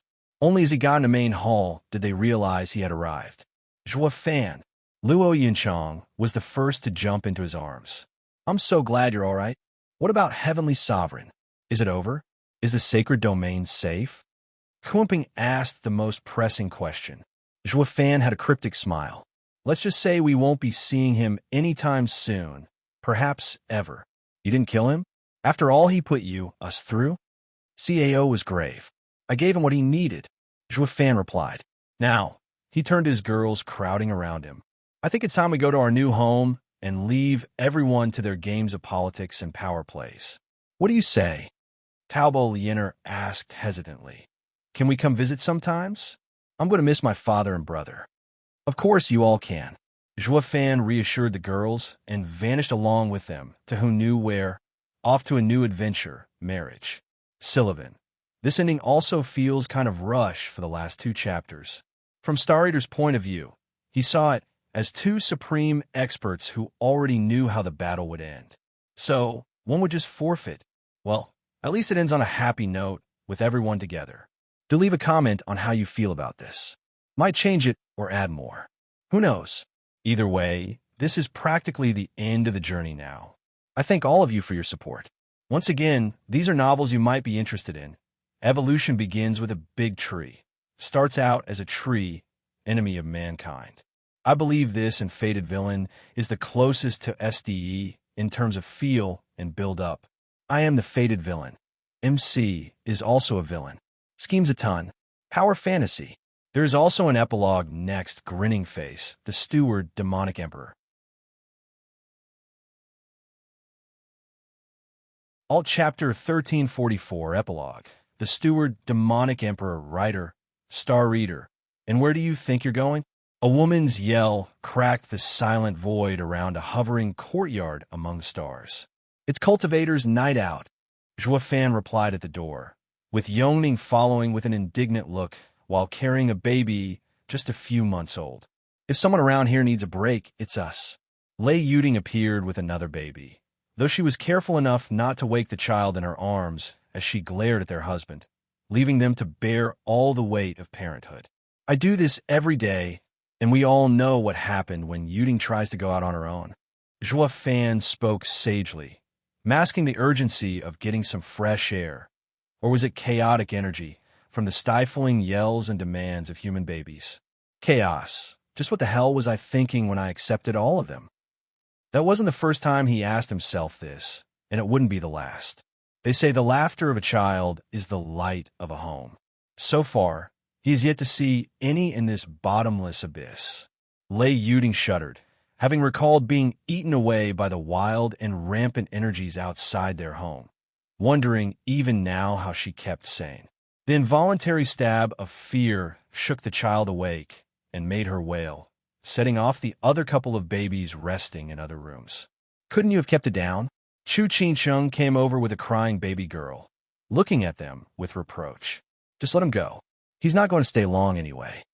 Joafan took this chance to slip by, with Yongning and Lei Yuding looking at the door with longing for a break as well, but despite all having reached the supreme stage, they had to understand Dao if they wanted to stand shoulder to shoulder with Joafan and walk outside. The chaos outside powered them up, but it was also the reason for staying cooped up. Joafan flew among the stars, mere dots of light of varying intensity, some even completely black. He did his job in snuffing out the Dark One, returning them to the chaotic energy that made this universe. Hours later, he arrived at what could only be described as a tavern. Its exterior was weathered, with aged wooden beams and a thatched roof, as well as a sign above the entrance with ever-shifting wording above the image of a spilling tankard as other people entered. When it was his turn to enter, the words became Chinese, reading World's End. He didn't pay it any heed, ignoring the rowdy bunch in a corner and approaching the bar, where a hulking man with bull horns was cleaning a small tankard in his large hands. A newcomer would think it should have been reduced to pieces by now, yet it remained intact nonetheless. Hey, Mino, the usual, please. Joafan was greeted with a smile. Would you stop calling me that? I do have a name, you know. The massive man grunted as he finished cleaning the mug and took another from beneath the bar filled with a swirl of colors, placing it in front of Joafan. Just as Joafan reached for it, he pulled it back. Aren't we forgetting something now? The massive man stared down at the guy half his size, yet Joafan wasn't the least bit intimidated. Don't you trust me by now, Mino? Joafan gave him an innocent look, but at the man's hard gaze, he sighed in the end. Fine, here it is. Only when he pulled out a perfect white sphere, its mere presence warping the energy around it, did Mino hand over the mug. Great job, as always. Of all the guys working for me, you do the finest job of getting the purest traits of a dying world. Don't I know it? Zhuo sighed. In the 2 years since he ascended from the sacred domain, he came to realize he wasn't the only world expert around. In fact, there were countless of them. But as with every civilization, they tended to gather in cities, towns, sects, or, in this case, a peculiar tavern. He found that among all the cultivators here, he was the only one who reached this stage on the inside of Tao and himself. All the rest just used their homeworld's nature to gain insight into this stage, which makes recycling dead worlds back into the chaotic energy and collecting their remnant aspects easier. It was with these aspects that one grew further, or by going back to their homeworld and understanding further of the heaven there. But the world would crumble otherwise. It wasn't much of a shock to hear the world stage was not the end of cultivation, but it was truly mind-opening to hear of the ways spiritual energy appeared for others, such as chi, nun, chakra, mana, and so forth. Why do you keep calling me Mino anyway? What part of me makes it look cute? Asked the big man. Zhuo gave a casual reply. Since you're a bull demon turned human, I'm calling you Xiao and I dash, Mino dash. Blast this automated translation. It takes the fun out of jokes. He grumbled in the end. Mino sympathized, having his own many jokes ruined at the hands of the chaotic energy. Since all our powers come from the chaotic energy that made our homeworlds, our languages, despite how different they are automatically filtered into the language we are most familiar with. I know, but it still sucks. Zhuo whined as he took a sip of his colorful drink, a veritable rainbow passing through his throat and into his stomach before fading out. That hit the spot. Oh, and thanks for that array flag. Without it, who knows how many milk bottles would have gained sense by now. My wives don't have the heart to feed my kids with them. In this seemingly empty void, anything would be instilled with primordial chaotic energy and would soon gain sentience, unless someone barred its entry. No problem. Though why did you have to shoot yourself in the foot like that? Isn't one wife enough? I learned my lesson when my wife found out her maid was hitting on me and almost crucified her. Mino shuddered. Women are scary, especially in a pack. I was in a bad place back then, but I still think it will all work out in the end. Zhuo paused and focused on the door just as someone came in. Well, look what the cat dragged in. Not funny, Fanny. The humanoid Black Panther shot back, moving to a table. Zhuo ignored him. I wasn't talking to you. Now was I, big brother? As the panther left, a man in Taoist robes appeared in sight, bearing a striking similarity to Zhuo. He wasn't fazed at the greeting, taking a seat next to Zhuo. How long has it been? 2 years. Zhuo grin was most annoying. Try 2 million. Leaving me stuck there was like being in prison. Watching the world go about me, without having any means of interacting with it was torture, but it was exactly what I needed to reach your stage. But you knew that already, didn't you, little brother? Heavenly Sovereign spoke in a flat tone. I was still new with my worldly powers, he chuckled at that. But it all worked out in the end, and now you're here. You're not still sour about everything, are you? I did pay a visit to your house, thinking about taking your family hostage, but I figured it would be a relief instead. No doubt you'd be running around in joy while I had to keep the hostages healthy. Heavenly Sovereign smirked. That's so nice of you. Zhuo trailed with gloomy eyes. Being a parent was easy when you didn't have to change diapers or get them to sleep. Using magic wasn't an option at such a frail age. Zhuo, he's your brother for real? Mino shouted in shock. The brothers only now noticed the eerie silence around them. Is that a bad thing? Zhuo raised an eyebrow. It is when you both are world experts coming from the same homeworld. Many others would kill to know how you did it, wanting to establish their own factions, clans, or sects here. Without an expert from the same homeworld, no one would trust anyone to share power when they build it, which is why this place is so peaceful, destroying remnant worlds and cultivating peace. But you just destroyed the very balance of this universe. Mino explained as he had the tavern door open and pushed the two out, seeing the other glaring guests ready to draw blood. I don't want any part in it. You're on your own. Mino slammed the door behind them, leaving the two in the starry black void. Well, brother, doesn't this bring back memories? Fan smirked. Heavenly Sovereign saw the incoming mob, probably notified by the tavern's guests, with a serious look and said, "Yes, unfortunately. I recall it being around this time. You betrayed me last time. Uh-huh. That's all in the past. Now it's us against the universe. Back then, our homeworld was at stake. Shall we?"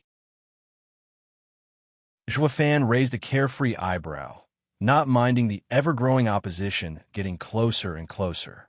For the first time, Heavenly Sovereign grinned and said, "Let's." The steward demonic emperor that you're tuning in to the Warrior Lore YouTube channel.